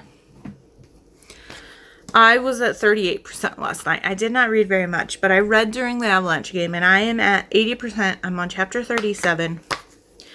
And let me tell you, I am struggling with this book quite a bit. So 48-ish%, we are basically catching up to where the previous book ended on where we last saw Thorn. We didn't spend too much time rehashing the issues of the previous book. The most of it was spent with that last kind of situation where he got a slit throat by Ellen, who was the heroine in the previous book. A lot of it is him just being confused because this medallion from the Undying Queen, or the Immortal Queen, or whatever they call her, is basically overriding his choices and his brain, and it's almost kind of brainwashing him so that all he wants to do is get to this Petra city and get to the castle and get the castle, because this Immortal Queen wants the king and his daughter, and it sounds like she's probably going to sacrifice them to this magic stone thing that she's got. But when he sees his brother, his brain starts getting confused, because what he really wants in life is he it did have the urge, and he always kind of felt like he wanted to be a king, but it's kind of mixed into this thing, so he's kind of losing himself. But when he sees his brother, he just recognizes that he's very lonely deep down, and that situation was all messed up. And I thought it was weird when it happened before. But now seeing it from almost his point of view, I can see why it was so weird, because he is so confused. He has moments where he's starting to gain back a little bit of his lucidity, and he wants his brother to be his brother again, because they've gotten so estranged, and he feels abandoned by his brother. And he just wants to be a family, and because his brain has been so twisted, he's kind of going about it in the wrong way. I mean, a very wrong way. And so that kind of wraps up at like the 50-ish%. And then the heroine, I'm assuming, is going to be Alba, who is a human. We saw her right after I last updated you last night. We saw her town raided by orcs. And this is this orc army that's heading to like the main place of Petra. And oh my gosh, her part was really hard to read in the beginning. She is treated like crap by her father, by her husband, and he is abusive. He's spending all of their money at the tavern on drinking and women, and it's a situation, and he beats her, and she gets really afraid, and Thorn is actually out doing reconnaissance, and he sees her, and he kind of like snaps twigs to kind of scare her a little bit, because he'd rather her be afraid for her last night than the sadness that he saw overtake her. And what ends up happening is her husband comes home angry and drunk, and they get into an altercation, and she ends up killing him. So then she sneaks out, and she drags him to this like empty-ish open field area, and is burying him in this grave. She's trying to do it before anyone even realizes what's happened. And because like everybody in this town hates her, and it's really weird, and I don't understand why. But when she's digging this grave is when the orc raid happens. So she ends up hiding in the grave, and the orcs end up not seeing her because it smells like death. And so they just kind of go past this open grave. However, Thorn sees her. He comes across her, and he leaves her a little water skin and a little pouch of money to try to help her survive. And then he kind of like helps lead the orcs away from that area. But they're running loose, but they were less likely to come across this grave because they could smell the death of this guy and know it's a grave and not really want to mess around too much with it, because they want the live people to torture. And then, so this happens before we get to the portions of what happened in the second book. So they don't re-meet until like 58%. So they are finally like re-met each other. So I'm not really enjoying that. And I'm getting kind of frustrated with like rehashing it is fine. And like the actual rehashingness of what happened in the second book was fairly quick, but there was a lot of like setup and stuff leading up to that. Plus, we don't have just Alba's POV and Thorn's POV. We have Petra's POV, which isn't as often, but it does pop up every now and then again. I think I would be okay with Petra's POV, except I'm getting annoyed with Petra's POV because we also have a lady called Honora's POV, and she is one of the witches that are with the orc army, and they left the Parish Woods to join the orc army. And they're there to just kind of do magic for fun. They're mostly there for the orcs' entertainment. Like, they're there to kind of just have sex with and play around and Honora specifically is like very into like having orcs kind of have their way with her, and a little bit of like a dubcom or a like CNC kind of situation. But she is very, very into Thorn, and she, being a witch herself, she knows that he's kind of being controlled, and so she's kind of seeing these behind the scene things that are happening, and she knows that he's being confused by the Immortal Queen's magic. She just doesn't quite understand how, outside of the medallion has something to do with it. And so she's taking advantage of like his confused mindset and him not being all there all of the time and forgetting things very easily. And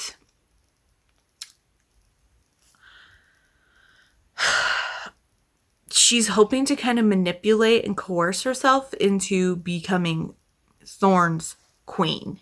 And so she wants him to choose her over all of the other whores, is what he calls their group of girls.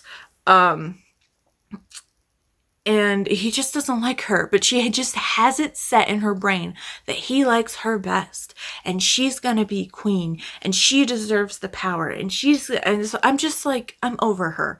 I don't need her POV. She could have been a bad person, but I don't need her POV, especially as often as we're getting it. So I'm getting kind of frustrated with the pacing and how things are happening. They are at the main city of Petra, and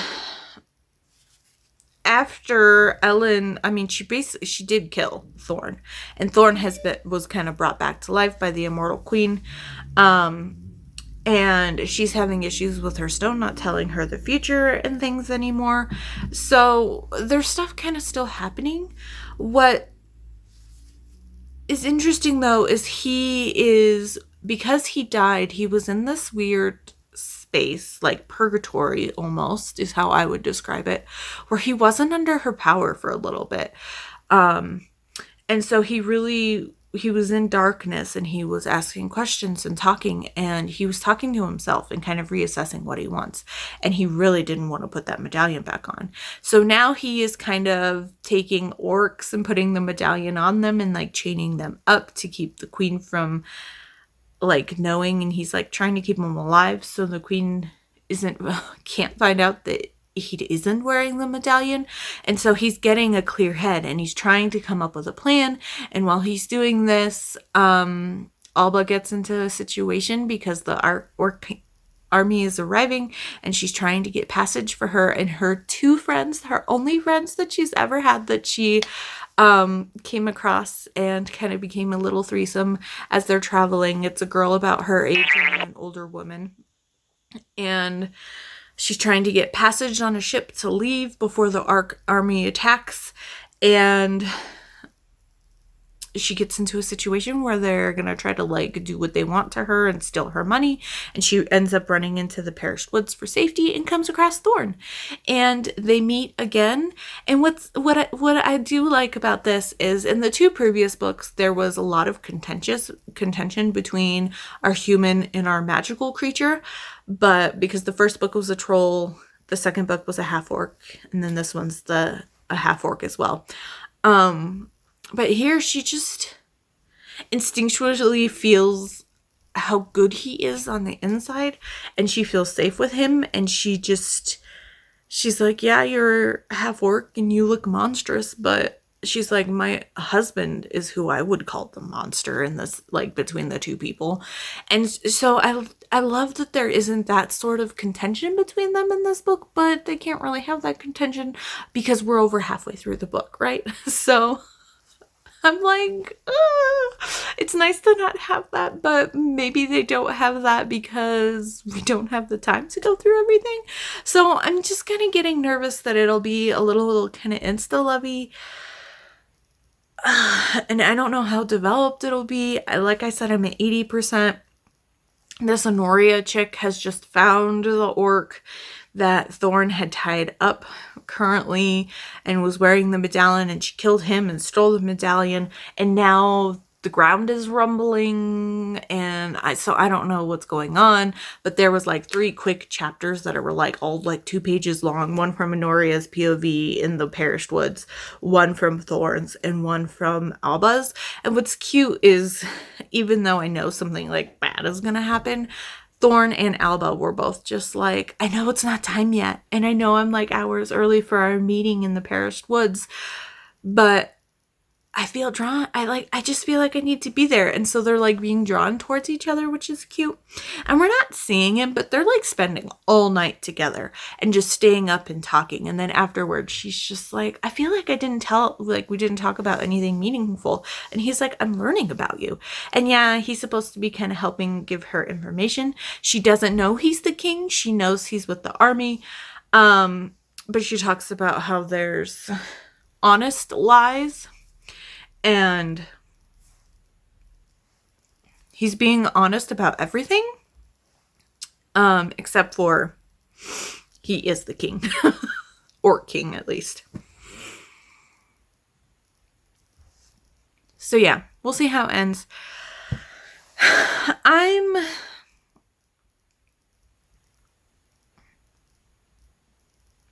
probably at a 3.5 right now, which is sad because the first 2 books I gave 5 stars. But it's hard to gauge because I haven't gotten very much of their romance yet. So yeah, I don't know. We'll see what happens. According to my Kindle, I have less than an hour left on it tonight, so I will try to finish it tonight since it's just now only just after 9 o'clock. So I'll let you know tomorrow how it ends and what my thoughts are on it. So yeah, I think that's all I have for you. I haven't read anything else, so I will see you tomorrow, and I hope you have a good Friday. Hello, happy Sunday. It is not Friday. I did not film my clip on Friday. It was a crazy day at work, and then I got home and I watched the Avalanche game, and then I went to bed early. So during the Avalanche game, I should say, in case you were wondering, the Avs did win against Nashville. So they have officially clinched #1 in the Central, which means that they have home ice advantage. They don't have it for the Western Conference because the Vegas Golden Knights clinched the Western Conference. So that's the Pacific and the Central divisions combined. But if we play anybody in the Central, of which is the first team that we play, then we get home ice advantage, which is perfect. And it's even more crazy knowing that when the All-Star break happened in like January or whatever, or at the beginning of January, the Avs were out of the playoff picture. They weren't even in wild cards because they struggled those first couple months. And they have come back to clinch the Central. Nathan MacKinnon got a hat trick. And I mean, Nathan MacKinnon is, I feel like, a phenomenal player just when he's at his worst. And I really think he's just he is one of the best players in the league. And I think he's one of the best all around players in the league. And he is just coming on strong. He broke records. MacKinnon broke records. And what's crazy is MacKinnon missed like a month due to injury, and he still broke a bunch of records. So for any time for the boys to start clicking and to start really amping it up, now is the time, because we are going into playoffs. Playoffs start Tuesday. They already kind of had things figured out where, and they were able to get like everybody else scheduled. But, I mean, because they knew the Avs were either going to be first or second. So, for the first round, they were going to have home ice advantage. So, they were able to at least get things somewhat scheduled. So, I knew they were going to be playing Tuesday. It's just who were they going to be playing? Because depending on where they sat, they either played the Wild or the Kraken. But because we won, we played the Kraken. Which I'm slightly nervous about. I would have rather played the Wild, but I don't know. But the NHL bracket, it's open. So I got my NHL bracket in and of course I have my Avs winning, but yeah, so playoffs, here we come. But book-wise, Thursday night, I did finish, and I did get my physical copy in Captured by the Orc King by Tracy Lauren. Man, I'm going to give this 3.5 stars. I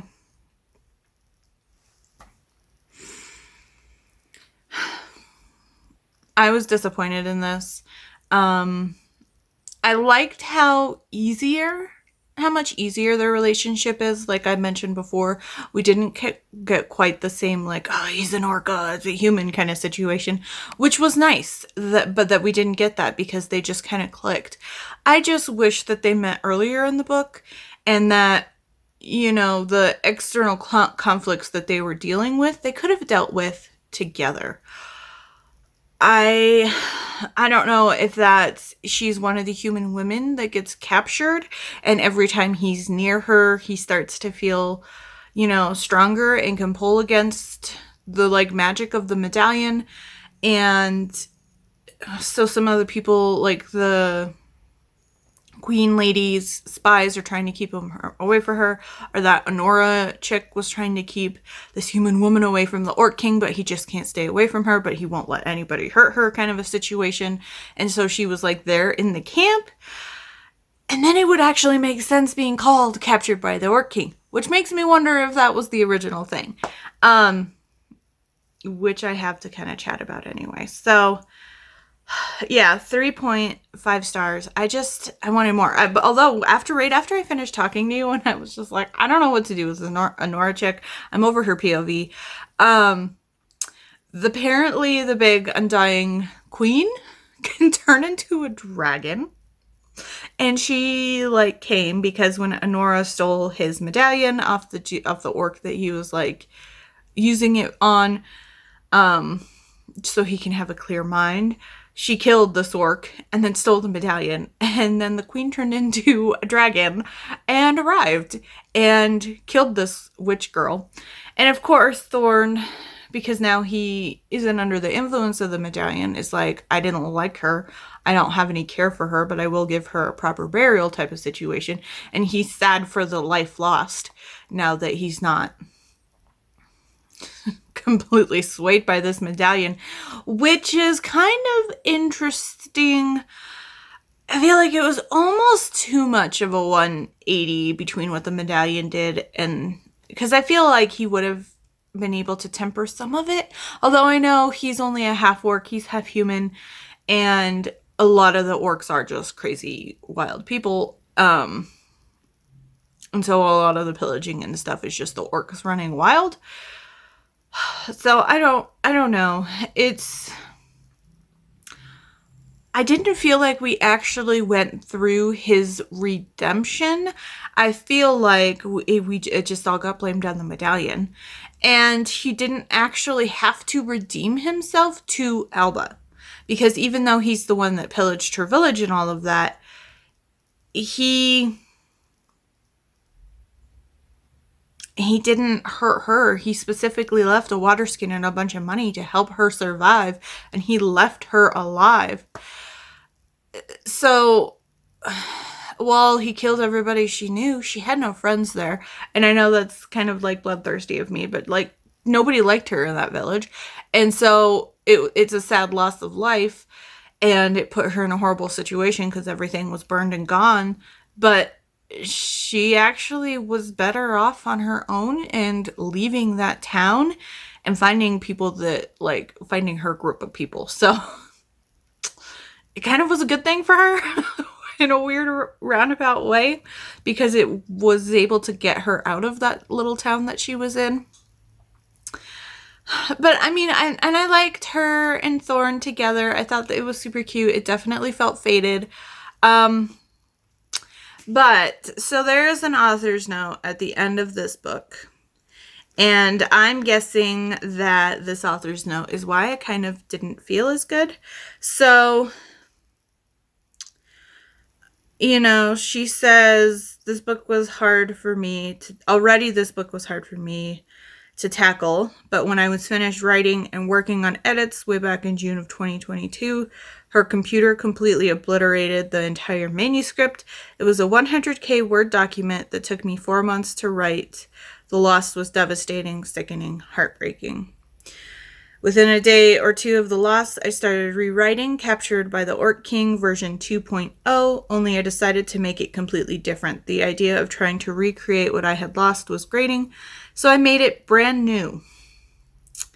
So, I don't know if that's why it felt kind of disconnected to me, or I mean, it sounds like she's still kind of proud of this second version, but I just don't know. And I'll still keep reading Tracy Lorn. This is the book that's kind of disappointed me the most from her. I've read her Android series, and I gave those all like 4 or 5 stars. The first 2 books in this series I gave 5 stars. This one just didn't quite do it for me, but I'm okay with still having the paperback though, because these are gorgeous covers, and I have the first 2 in paperback, so I'll have the full series. And there is a note, he has like a general, so he's a full orc, and his name is Aaron. And she says his story is set to release in May of 2023. So we will get another book in the series, and I definitely will be picking it up. And I'm intrigued because Aaron is his orc general, and he seems like he's like not one of those crazy marauding orcs. And he gets sent to kind of rescue Alba's 2 friends when the dragon comes to the little castle. Oh, I did not tell you, when they finally got to the castle of Petra or whatever,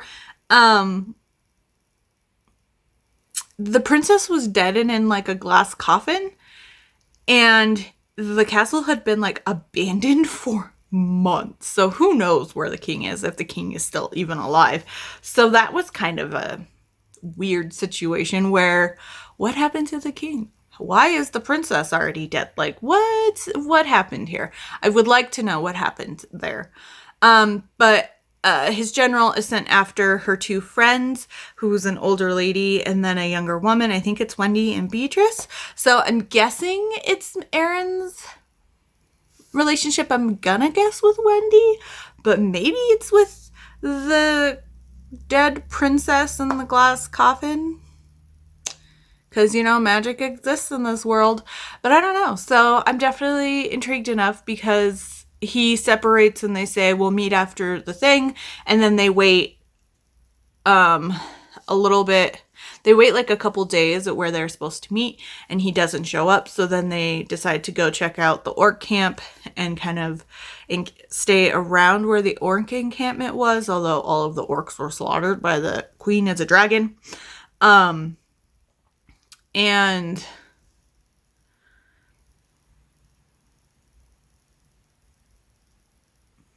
Aaron doesn't show up there either. So it's like a couple weeks later. And then the epilogue is really cute. It's like a couple years later, and we see Ash, who is the hero from book 2, who is his brother, show up, and they have a little kid, and they're just farming, and they're turning the horrendous house that was their childhood home into like a beautiful little half orc farm, and they make friends with nearby orcs who are also farmers, and they're living in the perished woods happily ever after. So, but we don't see Aaron. So I'm hoping, I don't know where, I'm guessing Aaron's book will start when he separates to go rescue Alba's 2 friends. And I'm guessing his romance is with one of those 2, but it could be somebody else. And then we'll figure out why he never shows up to meet with them. So I'm excited to see what comes next. And May is just around the corner, which is great.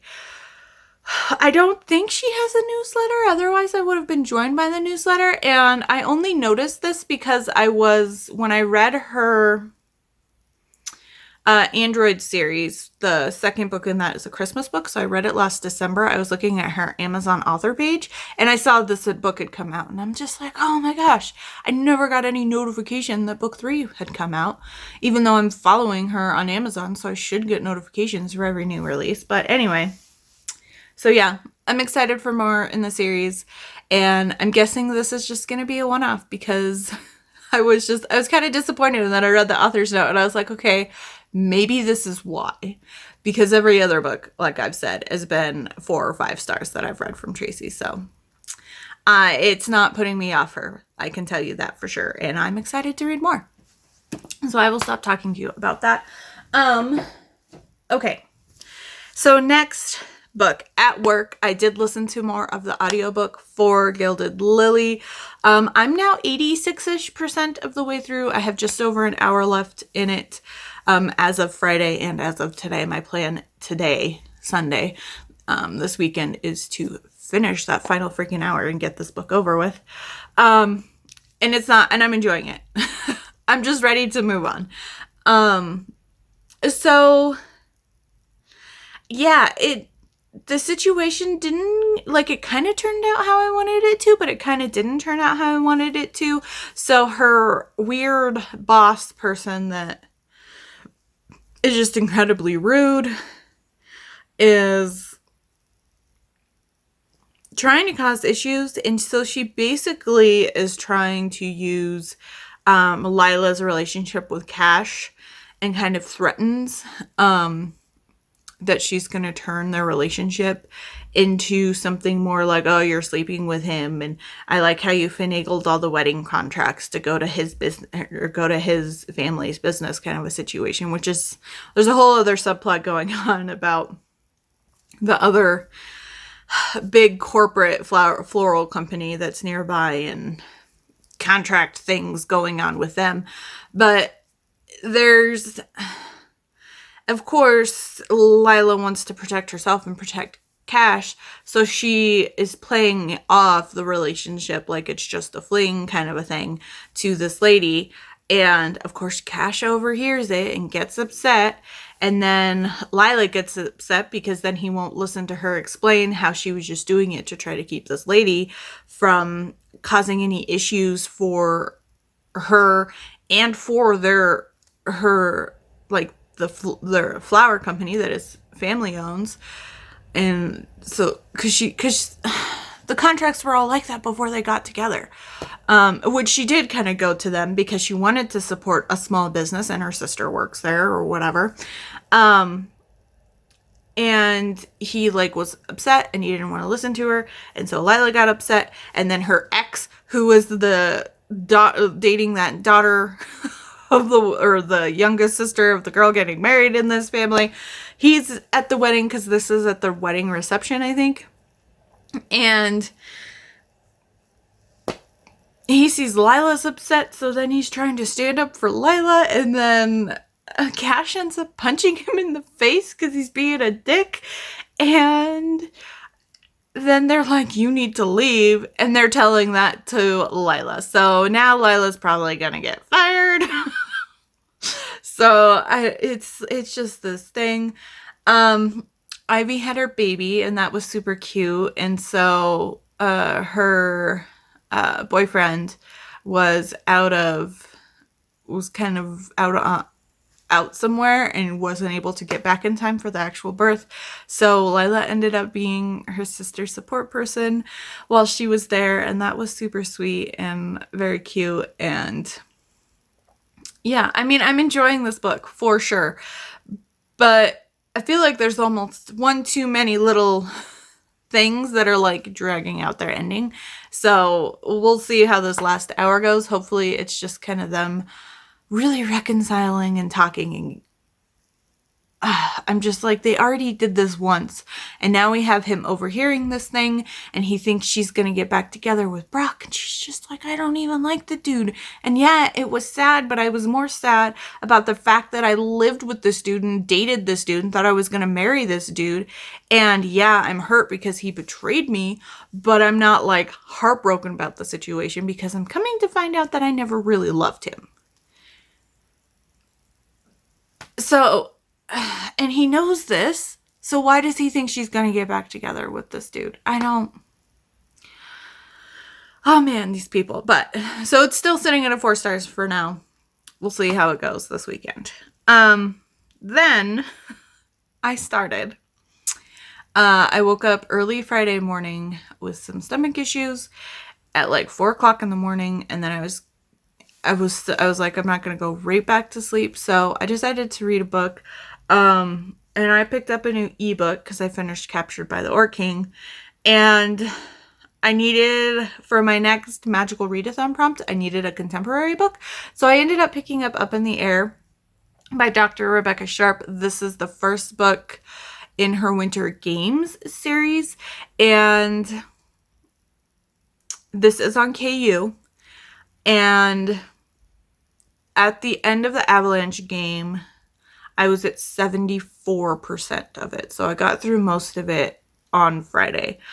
And this book I found, it was, I think, an Instagram ad and not like a rec. I think it was an ad where if you like the motocross Disney Plus movie, which is my favorite Disney movie, or not Disney Plus movie, Disney movie, read that, then you'll probably like this. And that was my favorite. If you don't know motocross, it is two twins and they are doing motocross. And the boy twin is like set to do this huge race, and he injures himself and kind of takes off to go do rehab and go recover.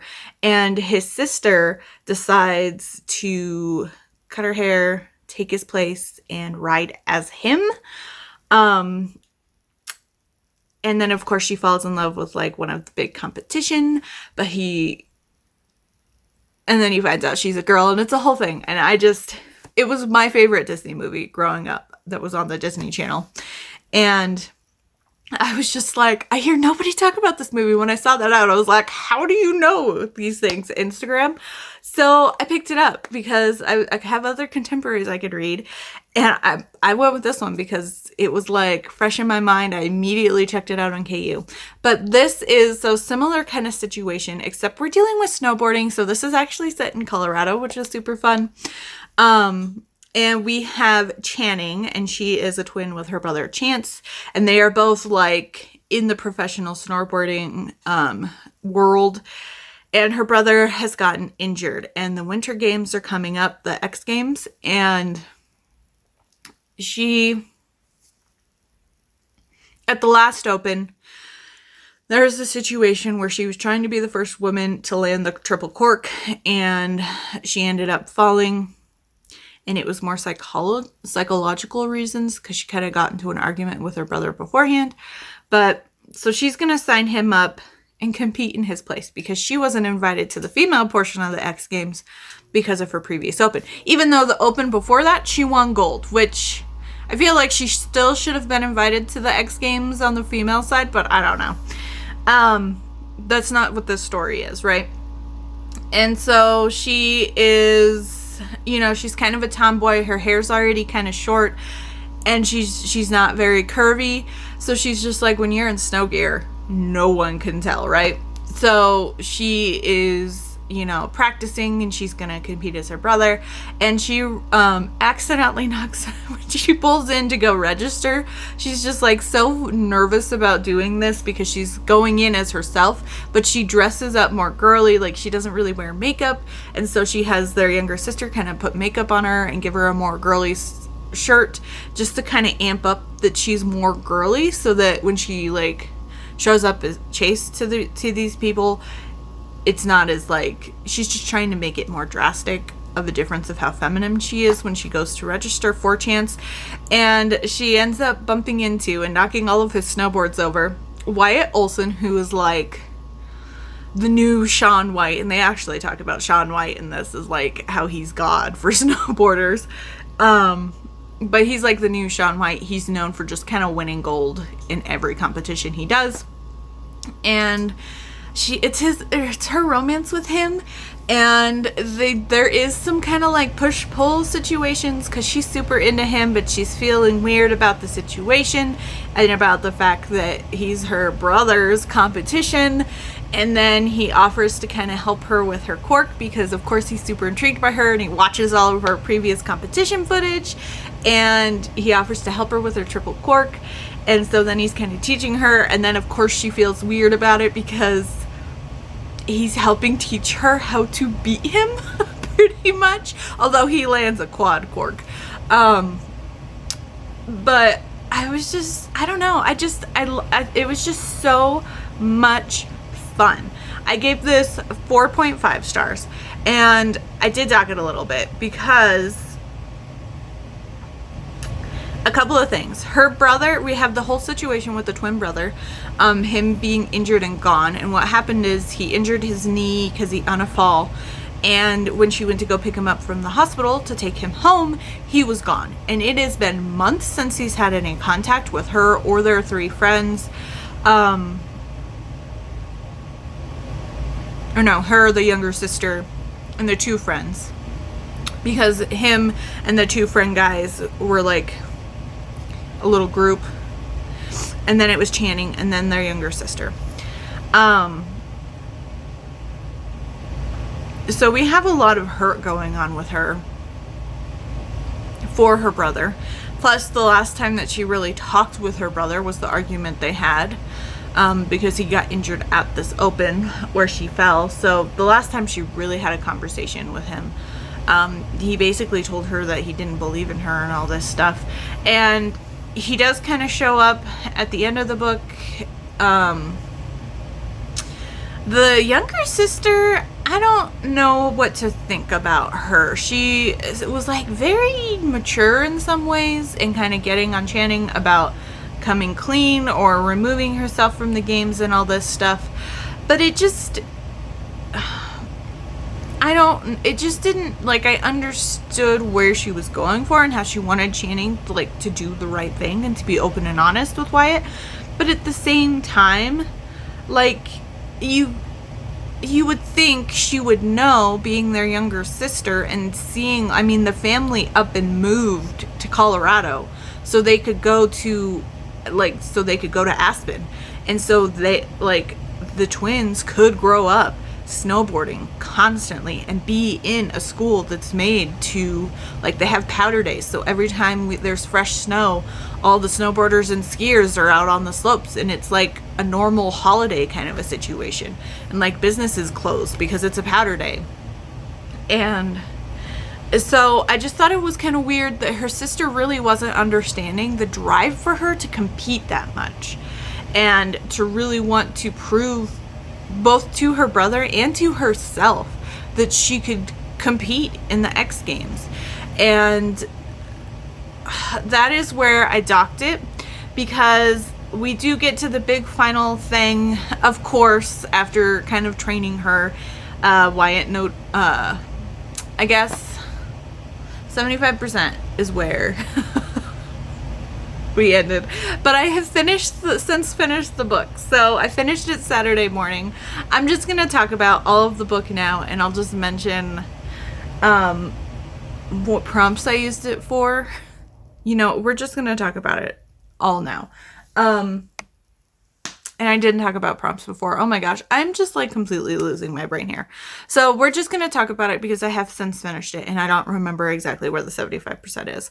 So I docked it because in the big show, Wyatt has found out who she is. He actually picked it up on himself because he noticed the little quirks, and because when he was watching Chance do the run, he's just like, okay, it makes sense, you know, they have similar stature, they're twins, so of course they're gonna, and they like grew up learning to ride together, so it would be possible for them to have similar stances on the boards. But she has this little tick where every time she does a trick and she holds the bottom of her board, she like brushes her fingers on her pants, like to dust the dirt off type of situation. And it's just a cute little tick that he notices she has, and she does it. And I knew because he mentions it to her when they're doing their training stuff. And I'm like, oh, there we go. There's how he's gonna find out who she is if she doesn't tell him. And then she ends up during the big final run, because that was during like the qualifying run that he notices that, and then we get to the big final run for gold. She lands the triple cork. Nobody still knows she's a woman, like, officially. So they do talk about how she's the first woman to land a triple cork, but I'm like, but nobody knows this except for the people that know that was actually Channing and not Chance. So it's not in the record books as the the first person, like the first woman to land a triple cork in competition. So I'm like, that's a little unfortunate. Like I would have preferred it to at least come out that, oh my gosh, yeah, Channing is actually, Chance is actually Channing, so that she could get that record, you know, but whatever. And then she falls on the last jump. So she like sabotages herself. She intentionally falls. Which is fine because she chose to fall for Wyatt. What I wanted though is to then go to the next in the epilogue, or have mention in the epilogue, like in the epilogue or as a final chapter situation, her going to the next open and winning. I wanted that. Because yeah, there's more to life than snowboarding, but this is a slight age gap. He's like 30, 31-ish, and she's 25. And he's coming up on retirement because people are like, you're getting old kind of situation, but not that he's unable to do things. It's more like people are like, he's getting old, time to get the new young hot thing in. And so he's, of course, dealing with what he's going to do after his life. And so she's learned, you know, she also learns there's more to her life than snowboarding. But she's still young enough, and she's still competing, and she still has her goals of, you know, getting gold, of making it to the Winter Games or the Olympics kind of a situation. So I would have liked, even though I know that we're like the snowboarding isn't everything, I would have liked to see her win something, even if it's in the women's stuff. Like, we don't have to have her win in the men's. That's fine. Although I did want it, like, her to get her record of landing the triple cork. But that's just like the sports fan in me is, you know, is she really gonna throw away 25-ish? I mean, it's technically less than 25, but whatever. I think they started snowboarding when they were 3. So 23 years of striving to be the best snowboarder, like the best women's snowboarder and the best snowboarder, period.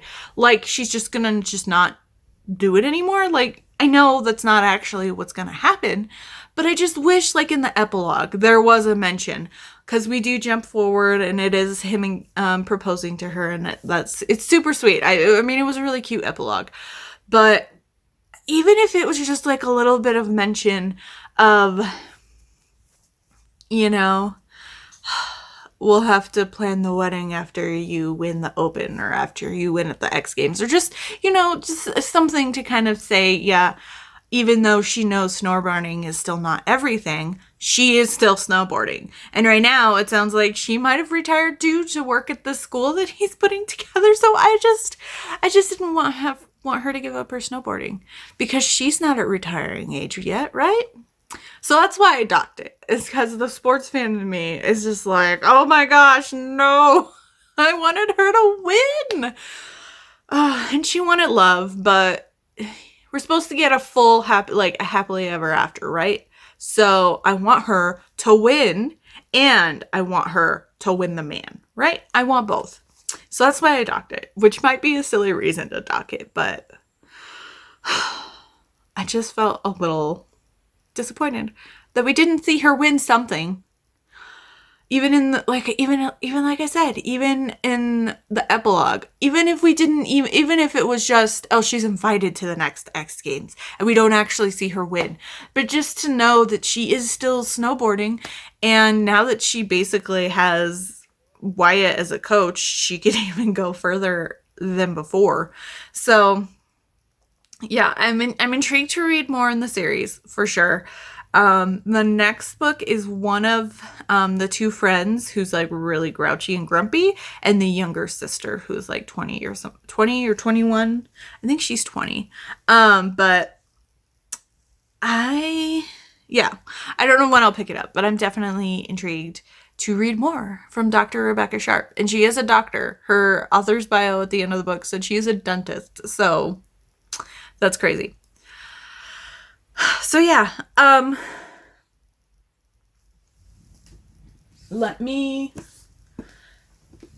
wasn't planning on talking about it, or all of it, but we're just going to do it. So I'll grab my little notes here. let's go back to Captured by the Orc King. For Captured by the Orc King, I use this for Gildathon. This is the final book in an ongoing series, so this gives me the 10 points instead of the 5 for a prompt. For the Pretty Pretty Princess board game quarterly challenge, I use this for red on the cover. For Read the Season, I used this. I had to push this to holiday number 3 for the letter L, so that's for Lauren. For the Fantasy-a-thon, I use this for fantasy romance indie author.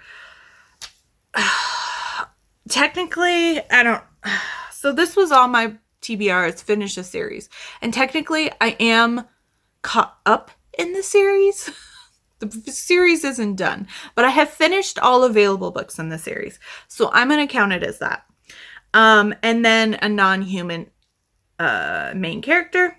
And then for the Magical Readathon, this worked for one of the quest prompts, and I'm not going to talk about, I'm just going to give what the basic prompt was, and that is read a book off of a bottom shelf, and these go on, Tracy Lauren is on my bottom shelf in my fantasy, paranormal, and sci-fi bookshelf. So there's that.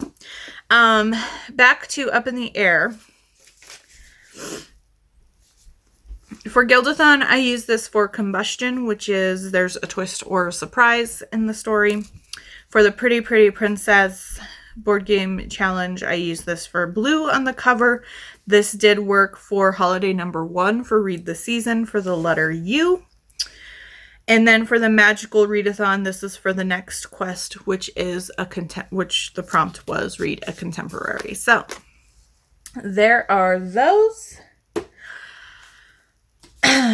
So let's do the quest calendar now that I have rambled on at you for a long time again. So here is where we ended on Thursday dealing with that queen lizard person. So, oh, okay, it looks like the scrapyard's getting attacked. You take Maddox and some of the crew back into town aboard the Fang while the scientists stay at the scrapyard with Andy. After parking at a port and stopping at the Rusty Wrench for some filters, you meander through town to round up the crew to head back. You notice everyone is looking up at a large fleet of ships entering the vicinity and landing throughout the city of Emanara. 1. Do you recognize the ships? Intellect reminder student. And then we have 2A and 2B. A is warn the people to get to safety, and B is to lie, tell the people to calm down, and assure they are safe. So we're going to do option number 1 and see what we remember before we make a decision on part 2. Okay, so 1, do you recognize the ships? From this distance, ship markings are impossible to distinguish. So we do not have student, and our intellect is a +1, and that is a 16. So 17 total. Okay, if the result is 11 or more, none of the ships are similar to each other, which is common to pirates or raiders. However, their piloting is erratic and dangerous. There's only one group of people that fit this reckless behavior: Stitchers. Gain a +2 bonus to 2A below if you choose to warn the people. Yeah, we are warning the people. So warning people might cause commotion and panic, which would make it harder for everyone to move to safety, but it could save lives. Gain 1 virtue point. Perfect. So that takes us up to a +7. And then we'll do a roll. So we get a strength reminder intimidating. Okay, that's interesting. So we do not have intimidating. Our strength is a -2, but we get our +2 bonus. So it's whatever we roll. And that is a 15. Okay. If the result is 15 or more, the people begin to slowly realize there's danger present and start moving quickly to get home. So there's that. I'm done talking at you. Thank you so much for watching. If you'd like to leave me an emoji down below, leave me something space related, or let me know if you're participating in the Magical Readathon. But otherwise, don't forget to like and subscribe, and I will see you all soon with another video.